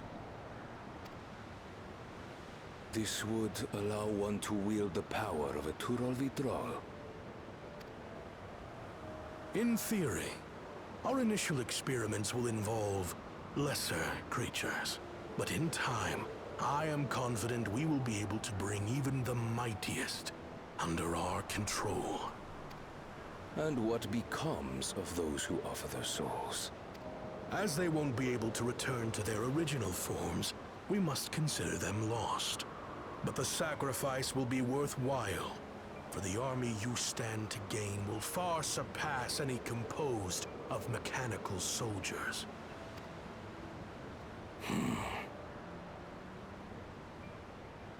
Very well. Recruit volunteers and begin at once. Oh, that's fucked. Thank you, Your Majesty. I shall return to the observatory and see to the necessary preparations. Ugly slug. Very much so, yes. Also, he's not a slug. He's technically a lizard.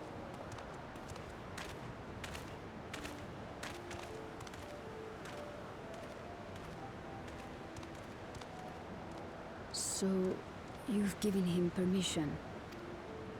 Teshalja, you will assist Kaniloka. Hey, never mind, I love reptiles. Wow, you like reptiles so much, you're like, yay! Let's solidify things into other monsters, and, you know, it doesn't matter if their bodies die, it's fine. As one of the Landsguard's finest chirurgeons, your knowledge may be of use in his experiments. You will also watch him closely. In what you learn, you will report to me.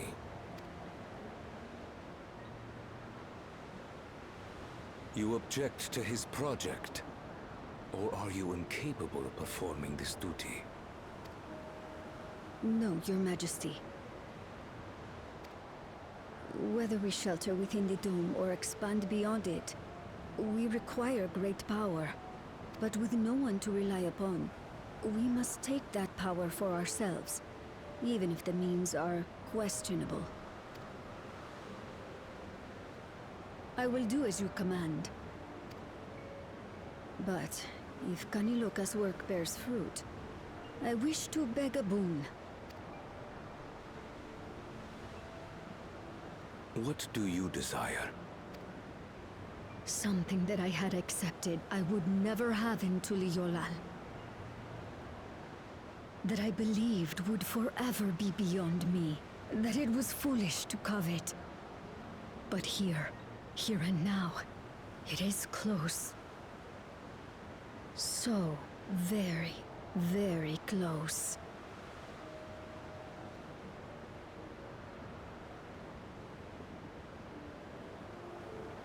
Perform your duty to my satisfaction, and anything you desire is yours.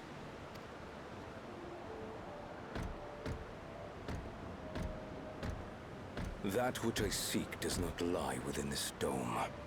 Here, I cannot prove the miracle. But if what you seek is at hand, then you may claim it. for it has no value to me. I'm better designed though because they theoretically I feel like. Oh, I wonder why. I wonder why there's a Galuja. And you know, I wonder. Because out of better, I don't know. It's Final Fantasy design. They're technically a beast race. Beast races kind of always look like that, you know. I don't think you were ever gonna get like Argonians, if that makes sense.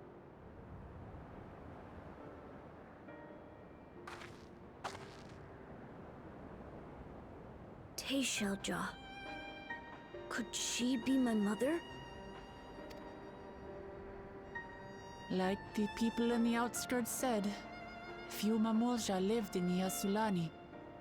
I can't imagine many other Ubigo women were trapped in the dome. That being the case, she could well be the one. This observatory Kanaloka returned to, could it not be part of the research facility? We might learn something about Teishelja there. That's where we're going next then.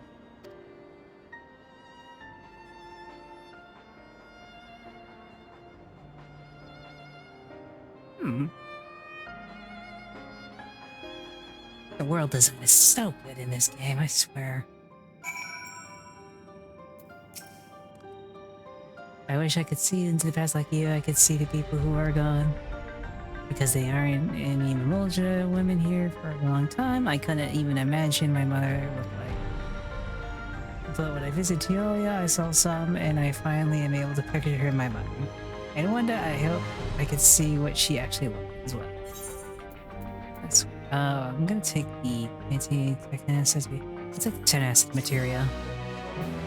They look like smooth and reptile. Well, reptiles are smooth. The touch reminds me more of a salamander than a lizard. And yes, they're different. Yeah, I know. We know feels party. Avatar, please trust. Okay, that's cool. I got the duty thing now. Why does that cryo? You to begin the search for a research facility. For the purpose of the research conducted here, the trace of the remain might afford us greater insight into what comes up. Let's take a look around for information as well as the way up. Ah, final hijink, damn.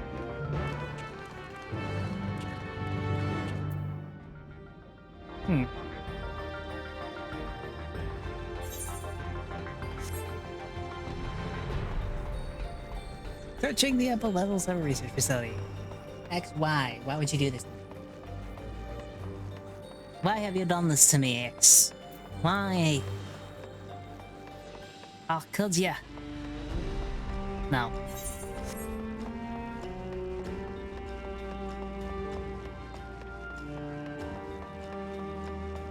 Wrought iron gate. Let's see. I look heavy behind wrought iron gate. As sturdy as it appears, the gate will likely resist any intense force. Security depending on nearby, perhaps a verification key. I must find a dead man's hand. Where is this man's hand so I can open this damn gate? Also, this song fucking slaps, I'm not gonna lie.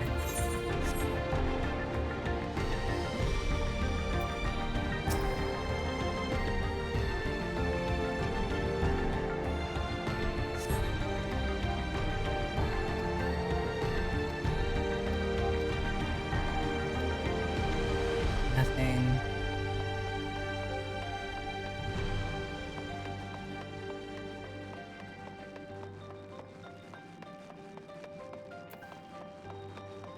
I should feel a little bad considering I'm the one who just went through this entire facility slaughtering people, so yeah, this is all my fault, you know? This is kind of my bad.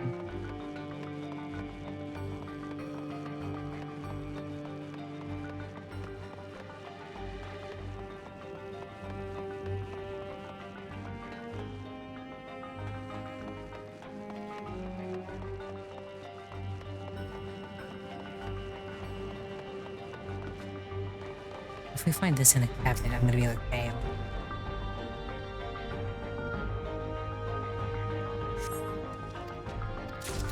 Hey!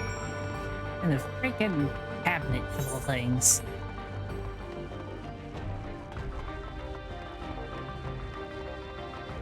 I feel like Final Fantasy has always done a very good job at like mixing fantasy and technology, and like, you know, that's been like their thing since even like the first Final Fantasy. I know it's a big thing in Final Fantasy 3.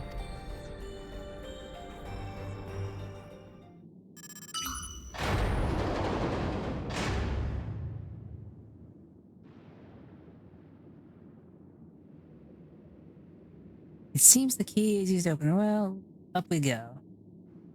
That's an elevator. Why does that look so much like an easy to understand elevator? Usually if it's easy like that, it's usually a trap.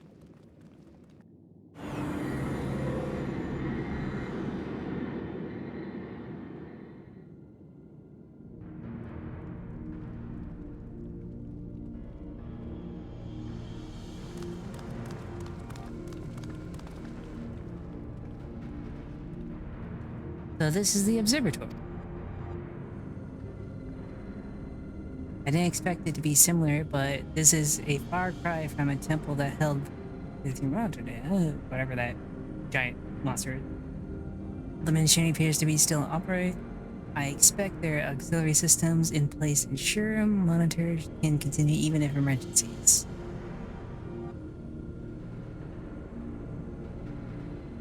The warnings indicate various anomalies related to the seal's failure, most likely for a blessing we managed to fell the beast before it could cause harm. That's fair, at least. Right then, let's see if we can find some clue about Galusha's mother.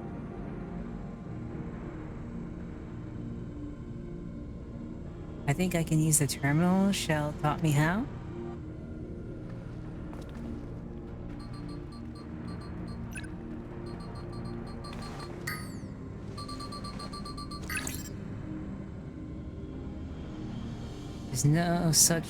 There's so much data I don't know what we should look at.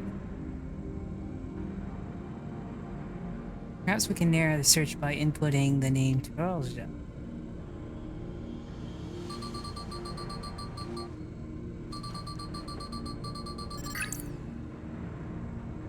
I brought up a loss of results. They seem to be say the same thing. Nishalja, Administrator of Experimental Treatment Research Lab. It sounds good, doesn't it? Chances are the data encrypted, and even if not, it will take a considerable time to go through it all. Then let's take it with us to the back rooms and have Shadow analyze it. I mean, honestly, just download all the files from that computer. You'll eventually find something. Alright, then let's transfer to storage device like I brought.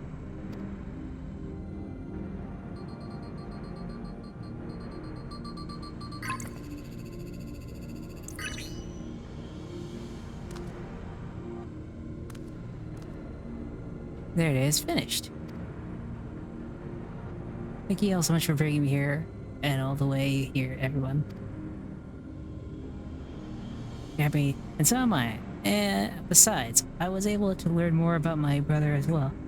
It was a fruitful adventure for both of us.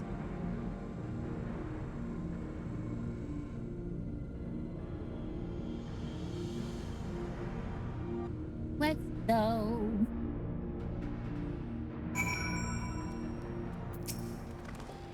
That's it.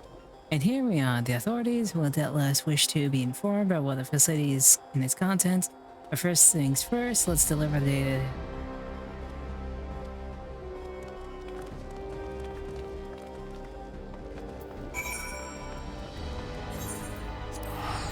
Teleporting to Solution 9.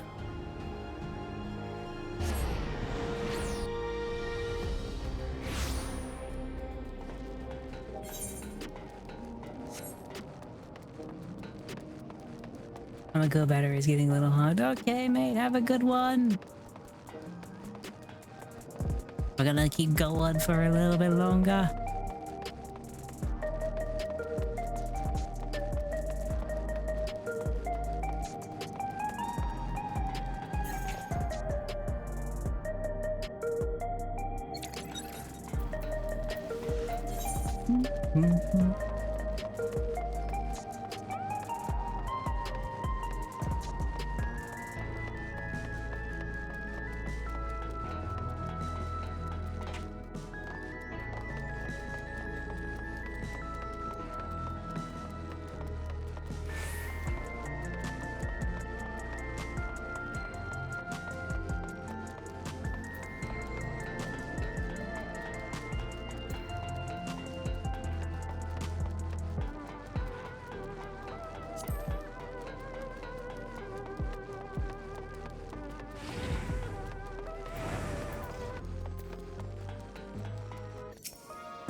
Back room?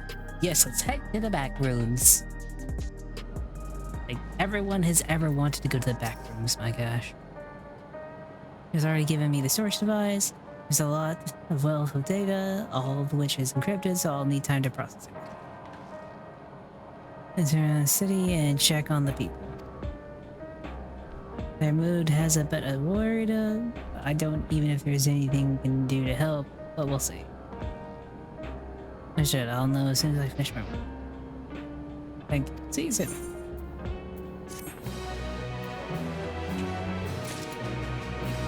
Hey Cat, how's it going? The back room sounds sus. It always is sus. The back rooms is always sus. That's why we're in the back rooms, because we are sus.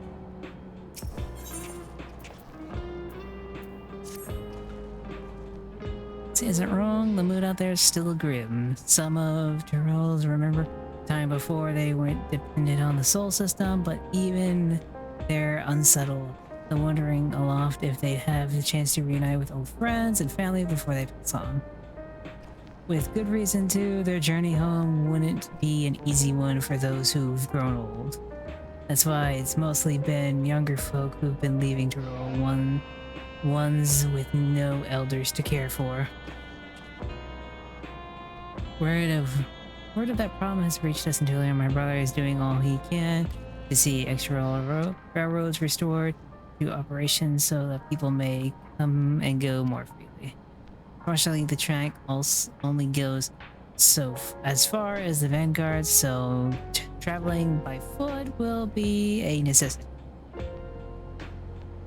Even so, the railroad would make things a sight easier. How long before back to service? Couldn't say. When I left it for this visit, Kona seemed reluctant to make a promise. While she'll work on the data, we could go and see the state of it for ourselves. The Shillong station then. We'll make sure to keep Kona informed.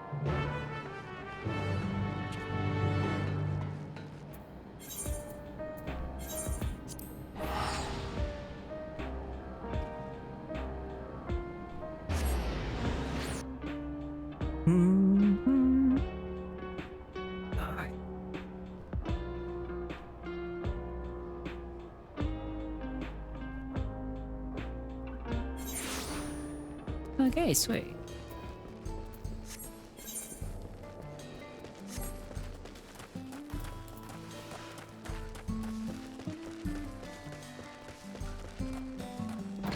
I'm gonna be honest, I love this area. This is what I'm talking about, the lands.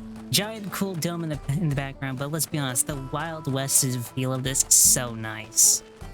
It is so nice.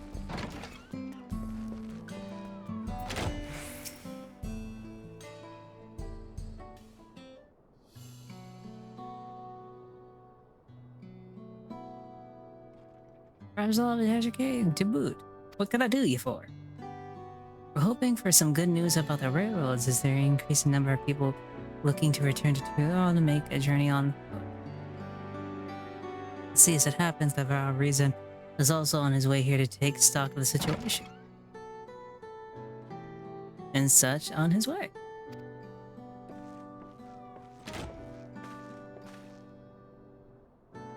Oh shit, you got a new getup, mate. Nice. Wait, you're in Shillong without a yeehog glam? I am. I don't have a yeehog glam. My whole thing was... So, this is the thing. My whole glam thing for this entire thing has been, like, Foreign Explorer. That's why I got the suit, the overall, the pack, and everything else like that for an explorer. That has been my entire design. Doing good, Aaronville? Well, good, Aaronville. Gunship, but yeehaw, always the yeehaws. As guild ship has officially approved my transition from clear to independent contract. I was in need of a more befitting attire. You're here to the railroad too? It was a part of my stake for the original Dawnblazer was sacrificed, so I felt I only had the right to assist with its replacement. Speaking of which, I soon explain the growing urgency of the need, and we have you to report.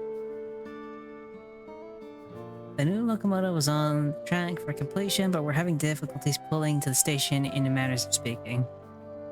You see, we used the Dawn Blazer to get into the dome urgency, outweighing all other considerations, but now we're back to our original problem. How to run a railroad without upsetting the inhabitants of the Minwaras. Yeah, God. Why do you guys have to write such really complicated words? Dyslexic imp over here is struggling. This was a fun zone. I loved this zone.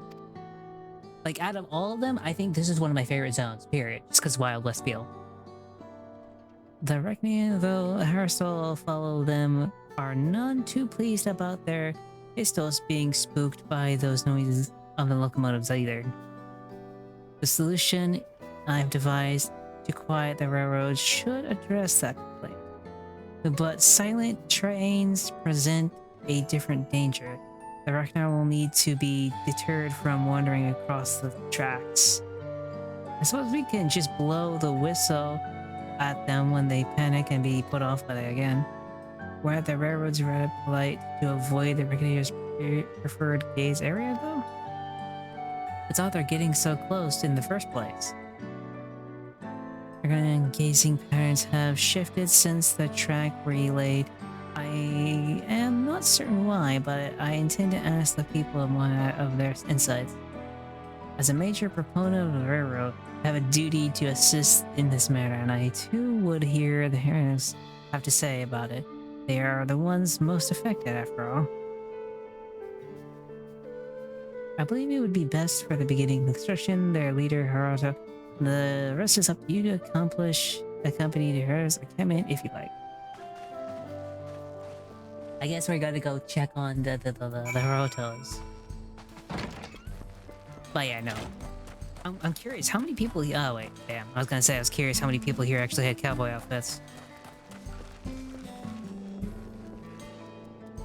Actually, somewhat. He just misses in the cowboy hat.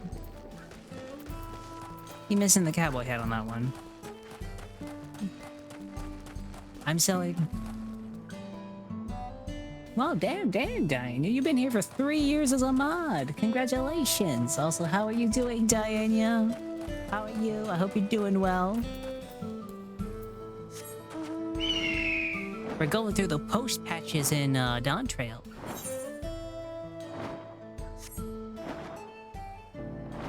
Let's see. God, I love this area. It really is just the Wild West, and I love it so much for that.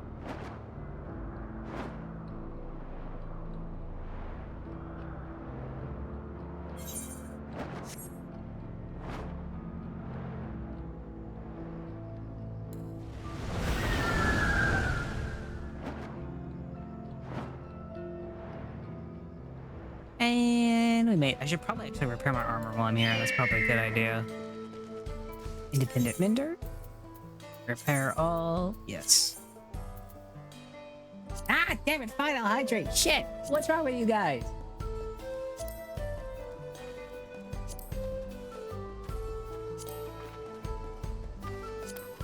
Yeah. Here's a plate. I got all my repairs done. I hydrated, okay?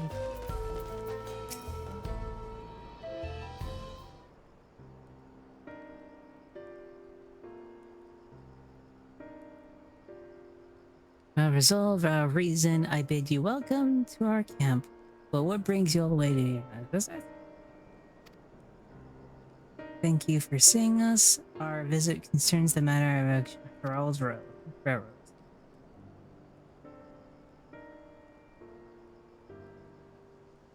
Ow. Did you have noted the reckoning's unexpected change in his behavior then? My son said he has been looking into the matter Shepeto. Normally we'd expect the reckoner to keep to their favorite grounds nearby for a while, yet despite through the search we haven't found anything wrong or quantity or quality of the grazing environment yet he has. Yet refused to keep to where they usually would, instead pushing westward toward the railroad. In certain see no cause for unceasing migration, nevertheless, should they continue to move west, we'll have to follow. Any true harm, I suppose? As you may have surmised, I am a Northern's descendant. My parents traveled from the Reckoner as well, though I myself have no memory of experience. I was left behind as a babe. You see, during the migration, one of my sacrificing necessities by nomadic lifestyle, I am forced to assume.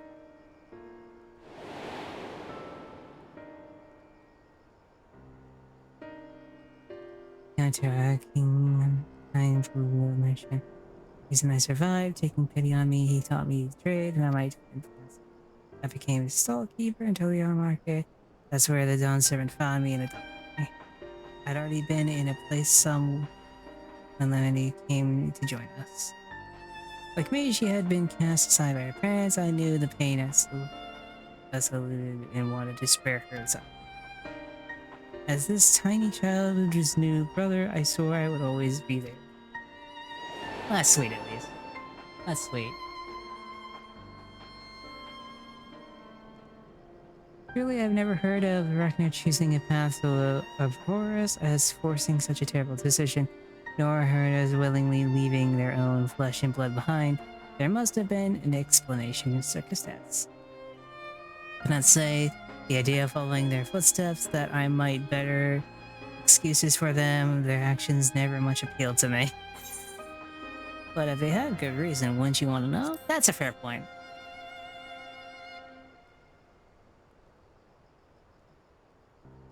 As if so often the case, you're correct. Though my discomfort at Erdo's may arise from the fear of responding old wounds rather than binding forevermore in its application, it would nevertheless seem more repeat and to refuse to learn one country's treasured tradition would make me a poor Dawn servant indeed. Please teach me the Ragnar and I'll learn what they mean to you.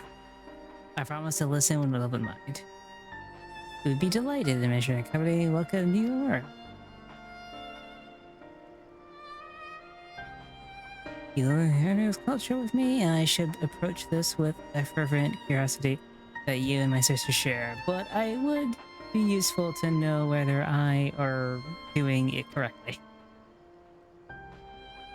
Then it's settled. We'll learn more about the Ragnar, and we'll look around the plains, and perhaps we'll process we'll find its answers we seek. We just begun a cultural tour, apparently.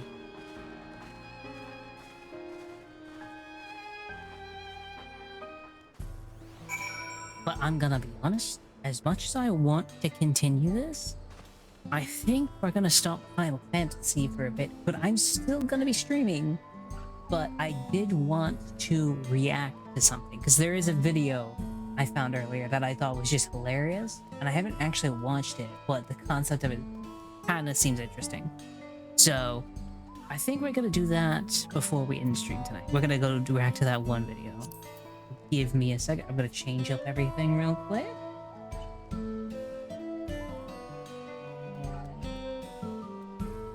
Oh wait, why am I just chatting? Wait, why am I just chatting? Have I been on just chatting the entire time? Fuck!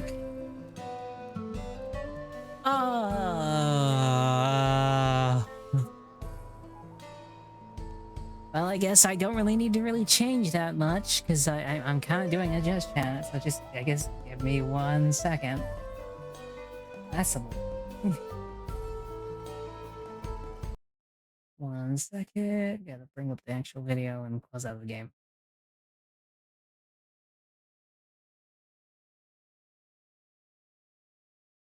Okay.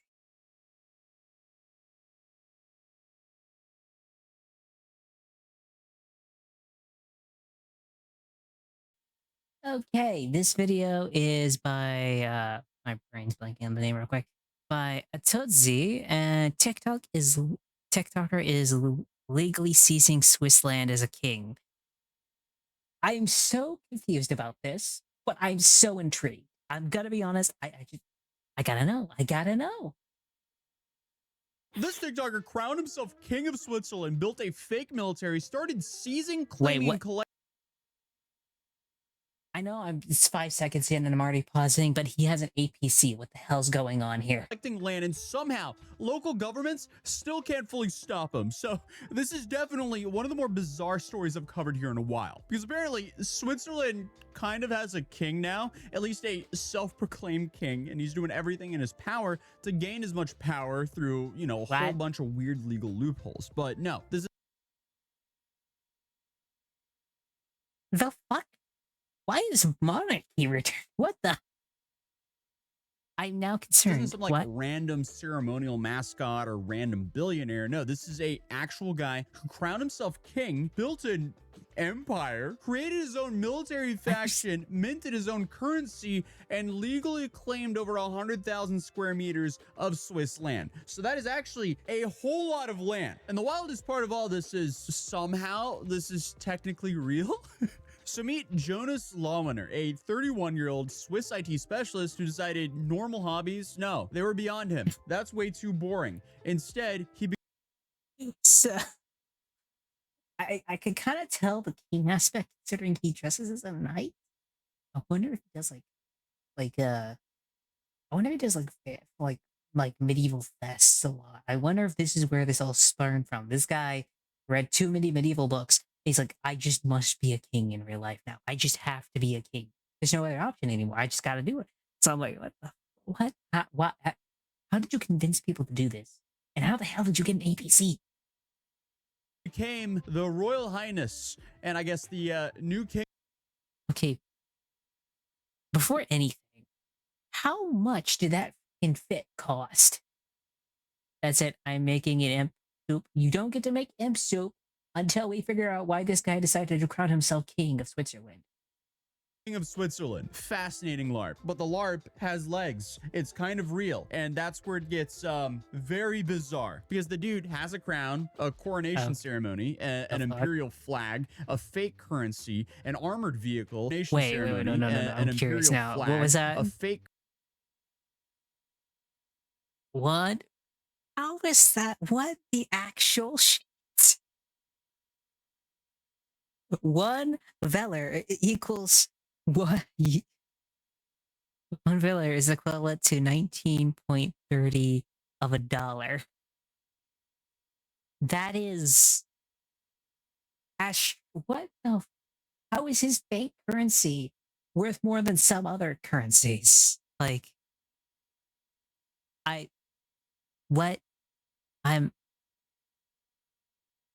did this in 2017? He minted this coin in 2017. Why does it say 2017? Because the materialist man. You know what? I can't argue with that. And Rare, fuck, I can't argue with that. Shit. Currency, an armored vehicle, ceremony. I'm sorry, but it's just one of those things of the coronation makes sense, king and everything else like that. A flag, yes. Sick flag, by the way, like the red and white, red and gold with the swords flag, and everything. A fake currency, an armor. The fuck you doing with that? That's a full-on APC, motherfucker. That is a full-on APC. Yeah. Like, how is that allowed? The Swiss up to? Like, if made my own coin and I only made like 1,000 and they were all freaking platinum, you know what? You're right. That's a good way to make a currency, actually. But like, shit, I'm just like, that's an armored car. That is an APC. That is something that is like, uh, I guess the best way to put it is that is actually something the military would have, you know? But again, I guess it's not an actual APC, if that makes sense. I'm gonna guess it's some sort of car that either A, they just basically remade into something like this, but I don't think it's an actual APC. I can buy one of those. It's at Army Surplus Store by my. You know what? You know what? If this guy can be a king, I think you can own an APC. That has to be the thing. If this guy can crown himself king and actually claim Swiss lands, and then actually straight up have a fucking APC, you know what? Maybe what are we doing wrong here? This man's just crowning himself king out here. What the vehicle, military regiments, an Empire Legion, a palace, and an official website explaining to, I guess, everyone in all seriousness that he's a real thing. Bro essentially gave a NATO briefing on why he's a real king. And now Swiss authorities are actually getting nervous about him because underneath... I'd get nervous. I can't. The worst part is this. I know he said like something about LARP, and this might be a LARP thing, but it starts getting a little concerted when you get armored vehicles and crown yourself king and then start claiming Swiss land. At that point, I'm gonna be honest. That's when the sirens start blaring, guys. That's when the sirens start blaring. I'm just. I don't see this ending well. All of the LARPing and cosplaying here, the guy essentially found a completely legal loophole of Swiss property law that let him slowly acquire abandoned and ownerless land across the country for essentially free, roads included. So now there are actual Swiss neighborhoods where residents wake up every morning and technically drive across this dude's kingdom, land that's essentially owned by him. So we have a self-proclaimed monarch. Can I be honest? This is starting to sound like a cult. This is starting to sound like a cult. I'm not like this. It's starting to sound like cult mates. With an Imperial Army section on his website, and yeah, that's actually a real sentence. I can't believe I'm talking about this, honestly. It's safe to say the internet always has a way of surprising me, but apparently you can join this legion. So if you click the join section, and I'm not promoting this whatsoever, it takes you to a contact form with a pretty interesting "we need you" sign. Okay. And yeah, before you think this is some like harmless internet joke, local governments are trying to change laws because of this guy. So the story starts off honestly in the most absurd way possible. So according to multiple reports, Jonas, he was born in Switzerland in 1994 to a Swiss father and a Moroccan mother. He worked in automation and industrial IT, served in the military for a few years, and by all accounts, he lived a pretty normal life. Then on his question, the man with army experience just decided to crown himself king and also has a bunch of LARPers with him. To what I said about what I've gotten, I want to steal a documentation tank in front of where. No, I don't think that's gonna work, mate. Also, no cult of me. I'm not making a cult. His 20th birthday, his father gave him a small piece of land. That's it. That's the origin story. Most people get like a watch or some sort of other family heirloom, but this guy, he received a small plot of land, and I guess that just activated some sort of hidden emperor gene in this guy, because after getting that property, Jonas discovered something incredibly important buried inside of the Swiss property law. Because apparently under Article 658 of the Swiss Civil Code, ownerless land can legally be claimed, not stolen, claimed. So if nobody owns it, a person can technically register ownership through legal channels. And Jonas realized almost nobody else was taking advantage of this. So while normal people were spending their free time watching Netflix, this guy was apparently combing through land registries like it was some medieval treasure hunt. Honestly, I think we just found the textbook definition of weaponized autism, because bro was absolutely scheming here. And at this degree, the man's like, wait, I can claim one instead of any buy it? I have started.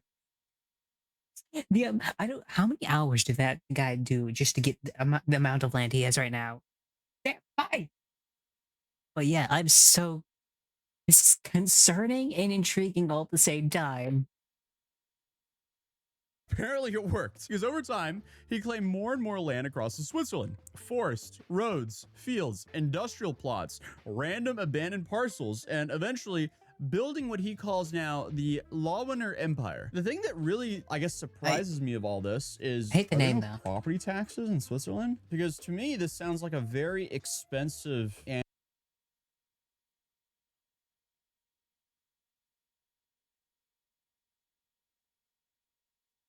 Thank you so much for the raid, everybody. Welcome in. How's it going? I hope you're doing well. We are currently figuring out, apparently a guy decided to LARP around and crown himself king in Switzerland. And he has like actual APCs and everything else like that. So that's a thing. Let me shut you up. I'll just do that real quick while I'm not trying to comprehend the madness of what I'm hearing, basically.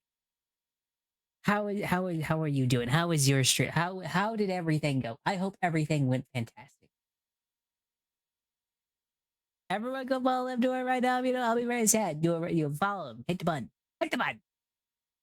Do it. Do it now. I'm glad stream was good. Fox fun. Oscars was having fun. Things to discuss. I'm wondering if he is going to cover the new Lego drama. I'm not sure. All I know is this is freaking insane. There's a guy out in Switzerland claiming land, like abandoned plots of land, and is LARPing as a king. He has an APC. He's technically a military veteran in Switzerland. So it's not like he doesn't have military experience, but he actually had like a coronation and everything. And I'm like, oh my gosh, the fuck is this? Was 11-hour quarantine zone? Oh damn, quarantine stream. Yeah, he is using a loophole in the laws to claim land. It's sick. I kind of want to go through this because I'm like, what the hell is this? Why is this a thing? I'm not making a country. I don't feel like you guys want to be ruled by me. It's not gonna be going well. I will probably. You know what? I will be a cruel ruler, in my opinion. annual bill, 0.1 to 0.3% of the property's assessed value. Okay, so that, I mean, that's relatively low, at least for US standards, but still, I mean, if he has 100,000 square meters of land, you would assume that wouldn't be the cheapest bill. And before the dude starts having people move onto his land, he starts charging them taxes so he can pay his own property tax. Who knows? Regardless, I guess at some point, once he collected enough land, he realized, you know what? This land needs a monarchy. So in 2019, at the age of 24, he rented a Niedeg church in Bern and held himself an actual ceremony. So he showed up in full royal clothing with a jewel-covered crown while a choir sang in the background like it was like the ending of some sort of... You had much did this cost? You can't rent out a church, a choir, plus all the jewels. How much did this cost you, mates? Size property, but what? Fantasy movie. And I guess just like that, he became king of his own lands. And according to reports, many of the attendees were either friends or hired actors, which somehow makes all this even more entertaining. Because imagine getting a gig request that's just like, hey man, can you show up to me crowning myself as king for my land? Thank you. And no, this wasn't done ironically either. This would be an amazing bit if it was a bit, but I guess he's very dedicated to the bit, so much so that it's not even a bit anymore. Because I guess Jonas commits to the bit with so much intensity that you could pretty much call it a supervillain origin story. Because once you discover his website, things just get crazier. Because at first, you think this is just some eccentric rich guy doing some performance art, but then you open the official King of Switzerland website and realize, oh wow, this guy has created an entire cinematic universe around himself. I am talking full lore. I mean, there are sections of the Empire Legion, the Imperial Bank, the Royal House, the Law and Constitution. There's an Imperial flag, an Imperial anthem, citizenship applications, military patches, royal titles, and pages written with the seriousness of a government archive. And the funniest part is the tone here, because every paragraph sounds like like it was written by someone trying to explain the backstory of a fictional European nation in a grand strategy game. Like, you Everything I'm hearing hurts to hear. And it wouldn't be as bad if this was like just a LARP thing, if he did it on like such a small scale. But the fact he did it with like hundreds and hundreds and hundreds pieces of like acres of lands, and the fact he has like actual armored vehicles and rented out an entire church shows me that this man so either has money or something. And what is this? could not tell me this guy doesn't have thousands of hours on Age of Empires. Because at one point the site literally He says has Jonas to. He Larvener does. lives between two worlds, everyday practicality and symbolic kingship. Whatever that means. Like, just Is this guy like an actual monarchist? Is this guy like saying we should bring back the monarchy? You should just be me. I should just be the king again. Symbolic kingship. imagine being his coworker at this IT office he worked at. Oh, what happened to Jonas? Oh, yeah, he became a king. Oh, okay. But somehow it gets even more dramatic from there, because it then goes on to describe how he systematically started acquiring plots of land, and he described the whole thing as his campaign. And his campaign, I guess, was just acquiring a bunch of forests, roads, and abandoned plots as the foundation for his land empire. And the site also insists that he's not trying to overthrow Switzerland, and he says he respects democracy. Yeah, this motherfucker had to put that in there. This motherfucker knew if he started doing this and did not put this exact sentence into this thing, he would be so cooked. He would be cooked beyond cooked. I'm gonna be honest. They would probably go like, "Yeah, we're not letting that happen," and just, boom. And Swiss law. In fact, there is this like wholesome section where he starts talking about Switzerland's mountains, lakes, forests, and democratic traditions. Like he's filming some sort of like tourism commercial. But then I guess 2 paragraphs later, he's suddenly like Field Marshal of the Empire Legion and Admiral of the Empire Fleet. Like, what? And then let's see, that was also Grandmaster of the Order of Merit. Hold on, what? This man's empire is mostly roads and random forests. Like, why do you need an admiral? But then, of course, we get to the military section, because that's where things get even more interesting. So here we have the mission, and according to the official website, the Lawinner Empire Legion serves as a air, land, and sea-based branch of the Empire forces. Who are the Empire? You don't have any sea-based or air force. If you got a crop duster, you could say you got an air force, but there ain't nothing connected new to the ocean, mate. You don't have boats.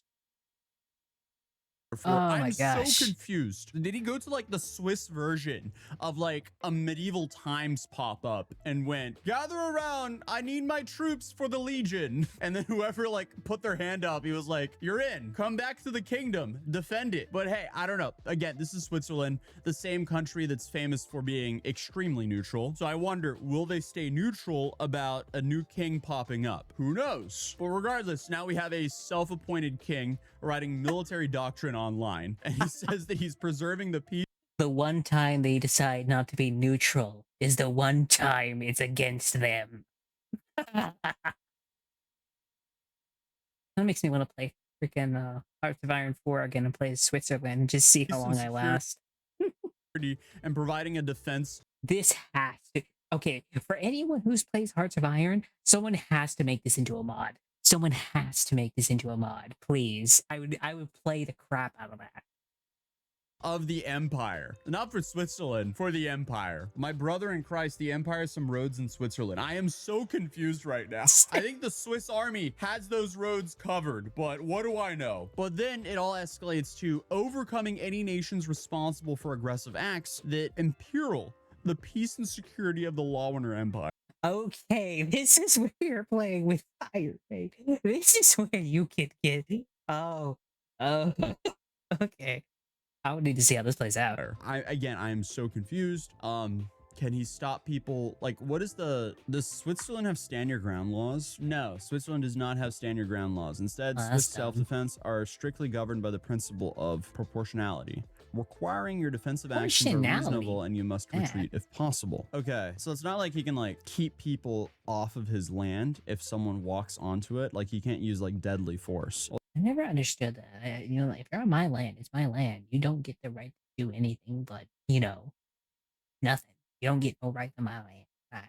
Well, this is good to know. And before a new Area 51 starts, that's just like the new Storm Area 51. It's like storm the Lawinner Empire. They can't stop us all. I am not endorsing this whatsoever. That's just a joke. This is a hyperbolic joke, guys. This is a hyperbolic joke. But if it did happen, it would be funniest if people showed up dressed like knights. Because let's be real. What aggressive acts is he worried about? Like someone parked illegally near one of his forests? Like, bro, when I first found out about this, I was... You know, I'm gonna be honest. If you could just claim like a bit empty land, imagine claiming the land and then selling that land to other people. Or like say you get one in the forest and you chop down a bunch of trees and you make a log cabin and you rent that cabin out. You just bought a decent piece of land and now have a log cabin that you can rent to people for literally not that much money. So honestly, I'd say it probably be worth doing that, if nothing else, but to just make yourself recurring revenue. Honestly, I feel like that would be like the best thing you could do. Like this man is LARPing as a king. This man could have been a real estate empire. I'm just saying. Praying it was satire. It suddenly gets very serious and starts talking about What do you military mean? readiness, What do you public mean? security missions, hostile troops, and eliminating local underground elements. What does that even mean? Like, excuse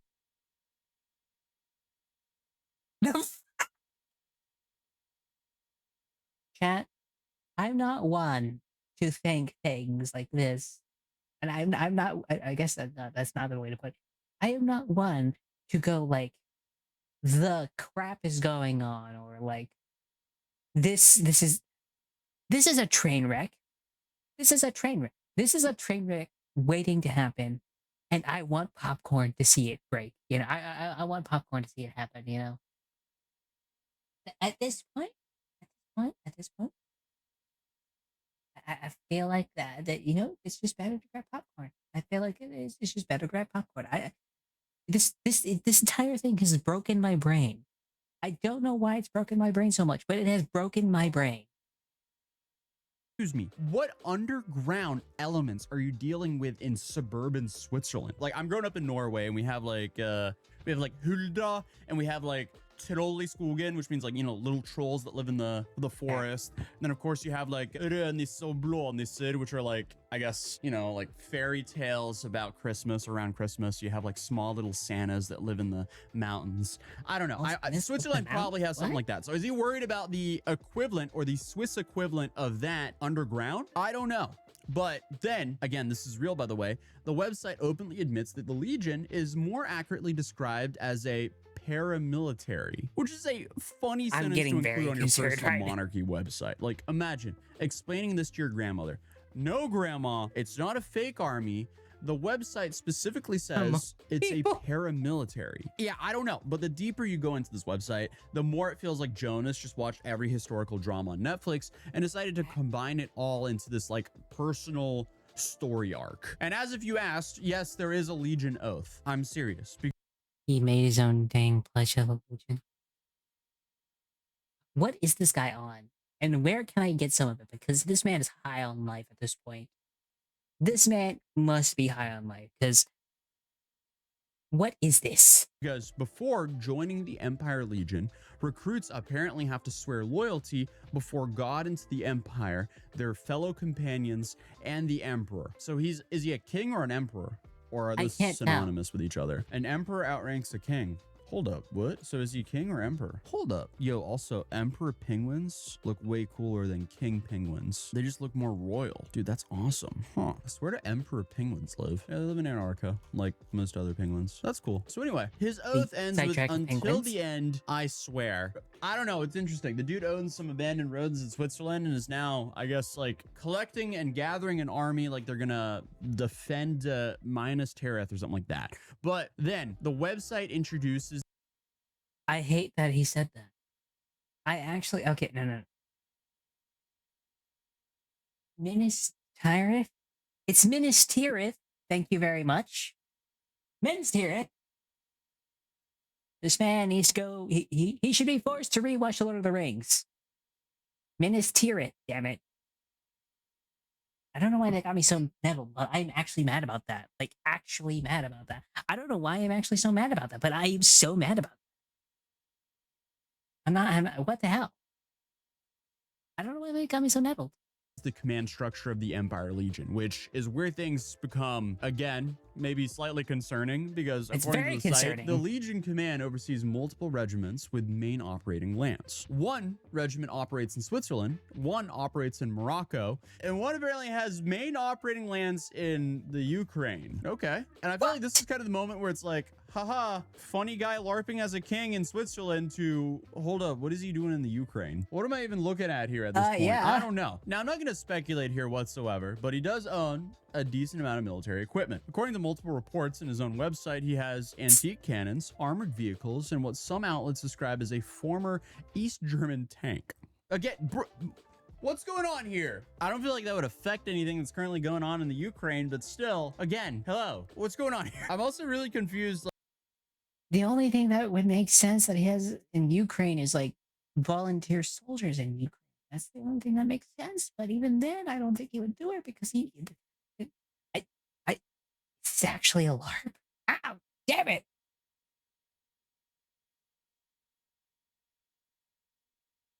Thank you for the follow, Gromax. I'm struggling to comprehend what the hell this is. I can't tell if this is a LARP or not. It's actually very concerning. Like, is he threatening people that drive on his roads? I don't know. But in 2024, he actually tried to bring in the armored vehicle to the Federal Square and burn. And authorities said, yeah, no, please don't do that. Which honestly may have been the funniest government interaction imaginable. Like, imagine the Swiss dude who's sitting in the government who had to take that phone call. Hello, yes. The self-proclaimed king would like to have permission to drive his tank into the Capitol. Is that okay? No. He's yapping too many words for my small brain to understand.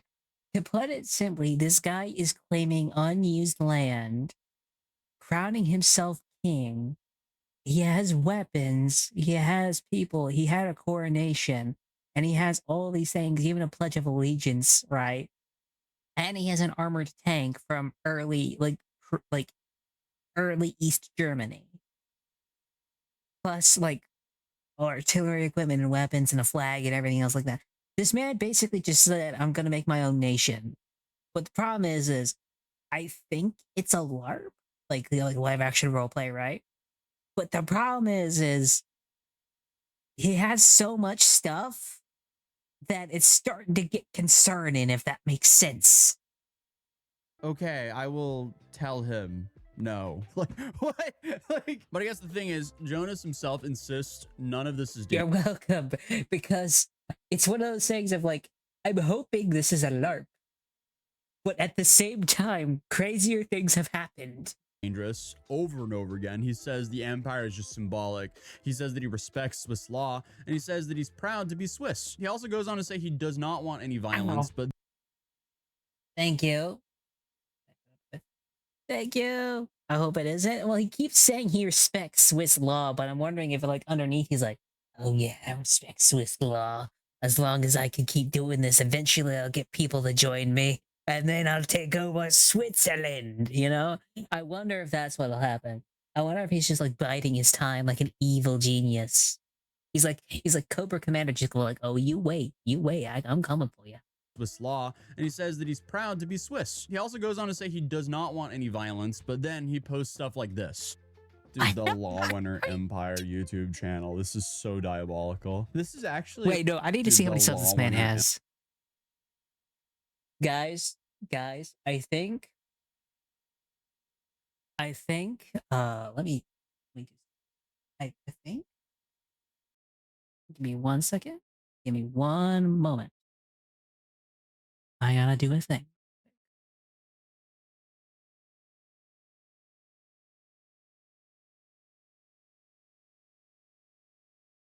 I will say this, shameless plug, but we got more subs than the king. We got more subs than the king. I'm just saying it right now. We are our own empire. Welcome.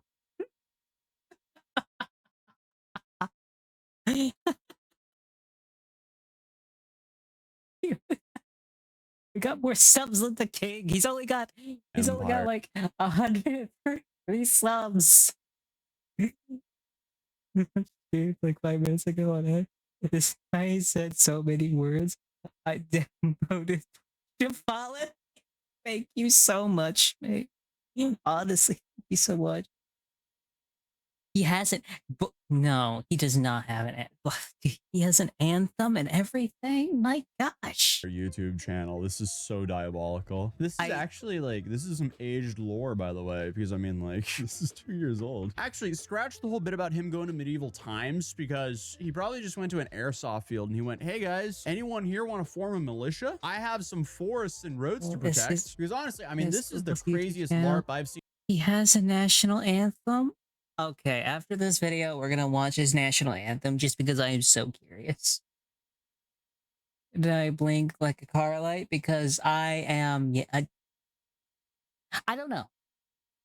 I think, I don't know, honestly. In a long time. This absolutely beats any of the dudes who go to Miami and rent a supercar and LARP with some like rich bro to sell a course. Okay, it's not only that he beats them, he's in a whole new level. If you go to like Miami and rent a supercar to pretend you're rich and LARP about it, my gosh, man, you are not on the same level. This man is claiming territory. He's building an army. He's ready to declare war on Switzerland. You are no way on his level. Fuck you, Legion. Thank you for the, thank you so much, mate. Gosh, what the hell? It's the alcohol, we didn't mention.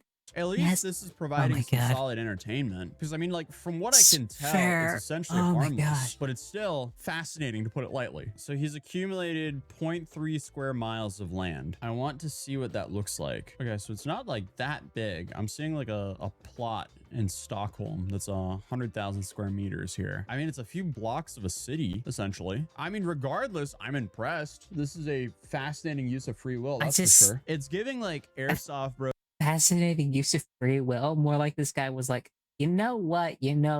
There just ain't enough kings today. We gotta fix that. Those go to Ren Fair. And I'm not airsoft bros, by the way. I have fun playing airsoft from time to time. I haven't played airsoft in like a decade, but airsoft is pretty fun. But I guess the craziest part about this, you know what this man did? This man watched Family Guy and saw Peoria, that one episode where Peter like makes his house his own country. This man said, I can do better than that. That's what this guy said. This guy said, I can outdo him. I can outdo it, yeah.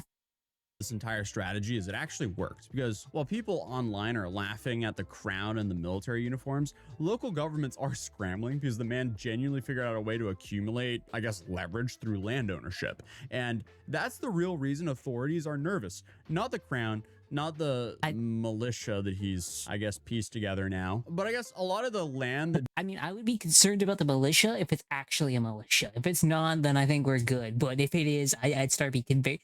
This sounds you know, the problem is this. This is sounding like how cults happen.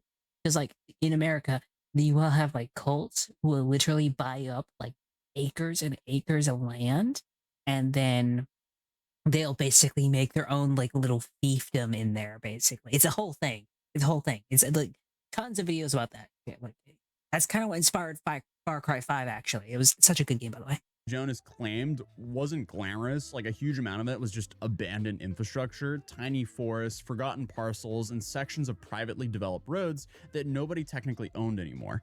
And that sounds harmless until you realize people still use those roads daily. According to reports, over 5,000 people actually drive across those roads owned by Jonas. So I feel like the funniest thing he could do would be set up toll roads. That'd be such a scumbag thing to do. Actually, most that would suck.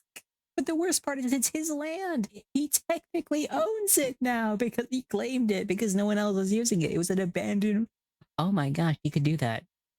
Oh my gosh, it would actually be legal. That's diabolical. Likely, if you started setting up toll roads, I have a feeling it would get shut down. Oh, because that's I guess, when he's no longer harmless anymore. I also say it's funny when, like, I hate toll roads so much, but still, objectively, that could be kind of funny. But it is also kind of funny that thousands of Swiss people are now driving across this random dude's kingdom. And no, he might not have toll roads right now, but he does absolutely monetize this stuff because he says he charges maintenance fees for road usage. He sells construction rights near roads he owns, and he grants access permissions for new developments. So at one point, local officials at Guenci, I don't know if I pronounced that correctly, but local officials there, he reportedly wanted him to reclaim one of the roads. And Jonas initially offered two options: either pay him around 150,000 Swiss francs Holy or shit. rename the road after him. Like, imagine living on some random suburban street and suddenly your mayor has to seriously discuss whether Lawiner Street is worth avoiding some weird legal dispute. You know what? I can't call this man stupid. If they want the land back, you pay the 150,000. You know what? I, ju- I can't call him dumb. That's what I do. With a self-declared monarch. Like, what is going on here? I feel like aspects of this could have easily been in a Parks and Recreation episode, but naturally, Parks in and that Recreation? instance, No, local this is politicians were straight Family Guy. furious. One official accused him of having an excessive thirst of power and an exaggerated need to put himself forward. But another lawyer accused him of abusive exploitation and tried taking legal action against him. But I guess the lawsuit was dismissed because technically, Jonas wasn't breaking the law. This guy He's not. didn't hack the system. He didn't scam people. He didn't forge documents.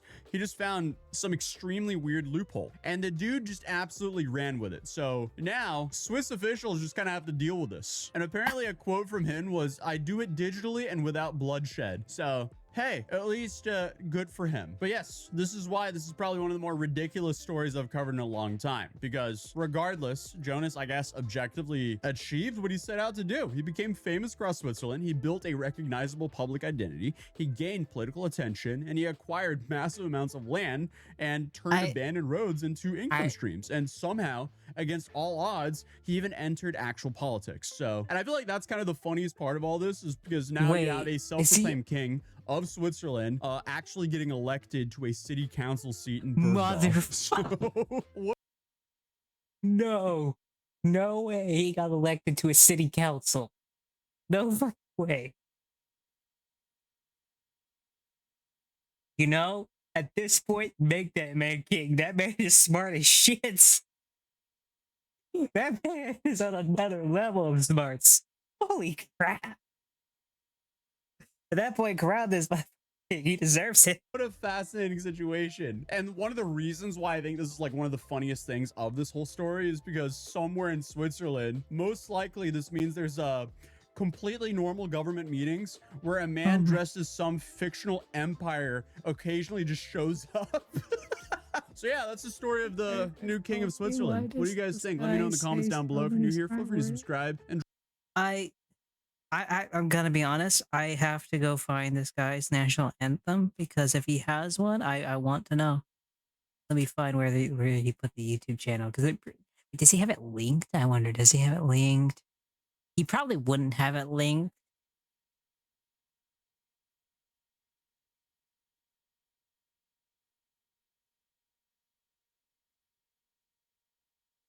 Yes. Trying to find where the YouTube channel was. Oh, there it is. Oh, Empire.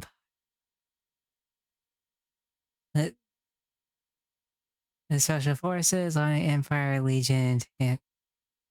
I don't think. Wait, I don't think he has a. I don't think he has a national anthem. The King of Switzerland. I come for nothing. Self-proclaimed king. Interview. Oh wait, no, there it is. Anthem. I can't tell which one's the real thing, but I think they might be the same, considering they're the same thing. Oh my gosh. Is that it? Let me check. Let me click on it. Oh yeah, it's that's the one I found. It's the one I found. Yep, I found it. It's this one. Let's listen to this, see what happens.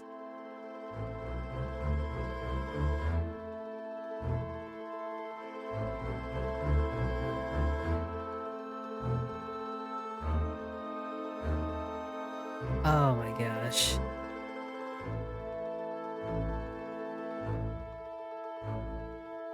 I'm so hopefully wait. I'm so curious, but at the same time, I just realized something.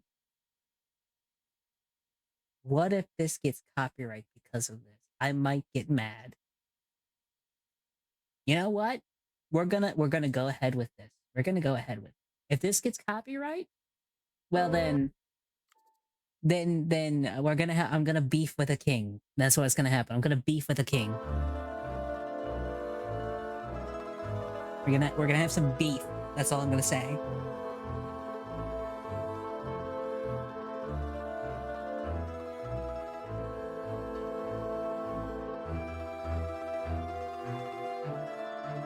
My gosh.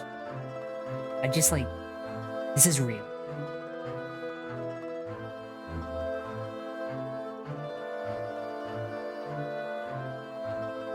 Oh, there's no words. It's just straight up music. Oh.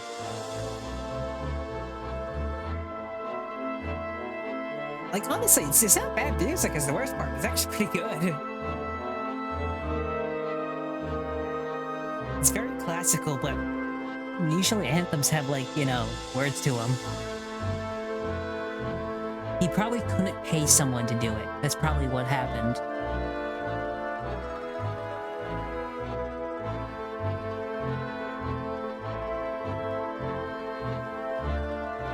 Wait a sec.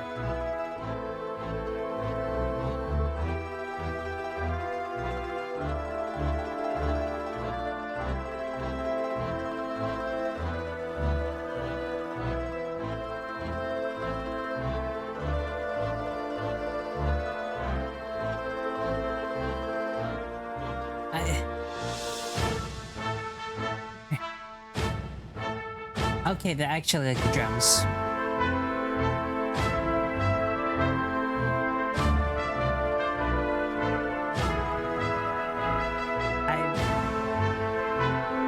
I'm bewildered that this is a thing.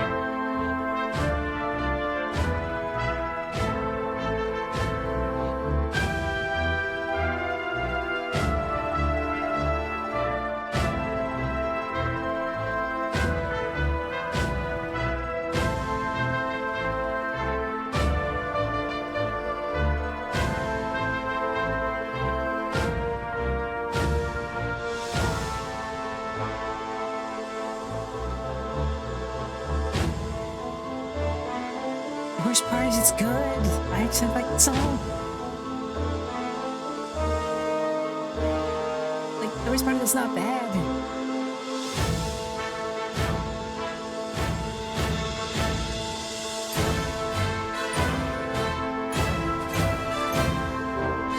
Oh my gosh.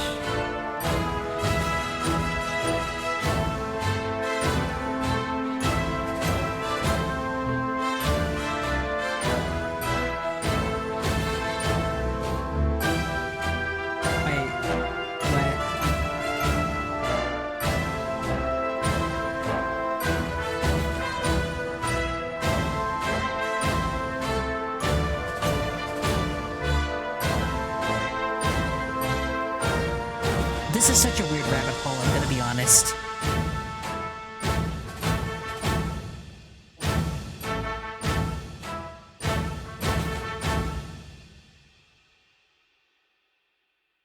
This man has too much time on his hands.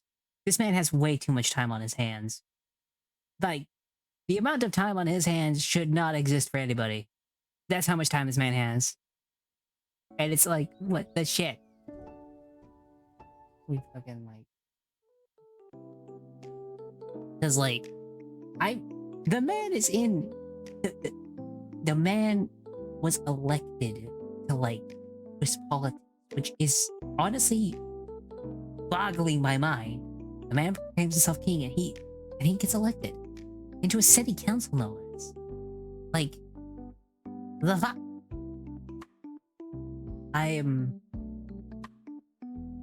I'd say shocked, bewildered, but more questioning how much time, effort, and money did this guy put into this. Like, this man would have been a killing as a streamer, but my gosh. Oh my gosh. I like... You know what? I think that's probably a good place to call it. Thank you so much for being here, everybody. We're gonna call it a night, and we're gonna go raid out to someone. Actually, we stayed a lot longer than I thought I was, because I'm gonna be honest, I was really tired today. But today was a fun day, so we're gonna go raid someone. The question is, who are we going to raid, and who is even live to raid? So let's see. Yeah, I know, mate. Sorry. Thank you for joining me, honestly. Thank you so much. If you want to join the Discord, feel free to. We always have a Discord. Feel free to join it. You'll get specific, like, you'll get more announcements first. You'll get, like, everything you want to see ahead of everybody else. Like, what you'll know when I'm streaming first. You'll know what I'm doing first and everything else. Like, and plus you can talk to me, so that's cool. The stream over? It is over. I'm just saying we're gonna be doing a bunch of stuff. So, you know, let's go raid into... Hello is live. You know, let's raid into this guy, GI0. I don't know who this guy is, but you know, it'll be fun. It'll be fun. Here is the raid message. Thank you guys so much for being here. I will see you guys not tomorrow because I'm taking a break tomorrow. I will see you guys next Wednesday. I'll probably be doing some more Final Fantasy, and I'll probably be doing another Just Chat like this. And I kind of want to start doing more reactions like this because this was a lot of fun. So if you guys want to, feel free to join the Discord and send me like videos you want me to react to. I feel like that'd be really cool. So thank you guys so much for being here, and good night, everybody. Great time.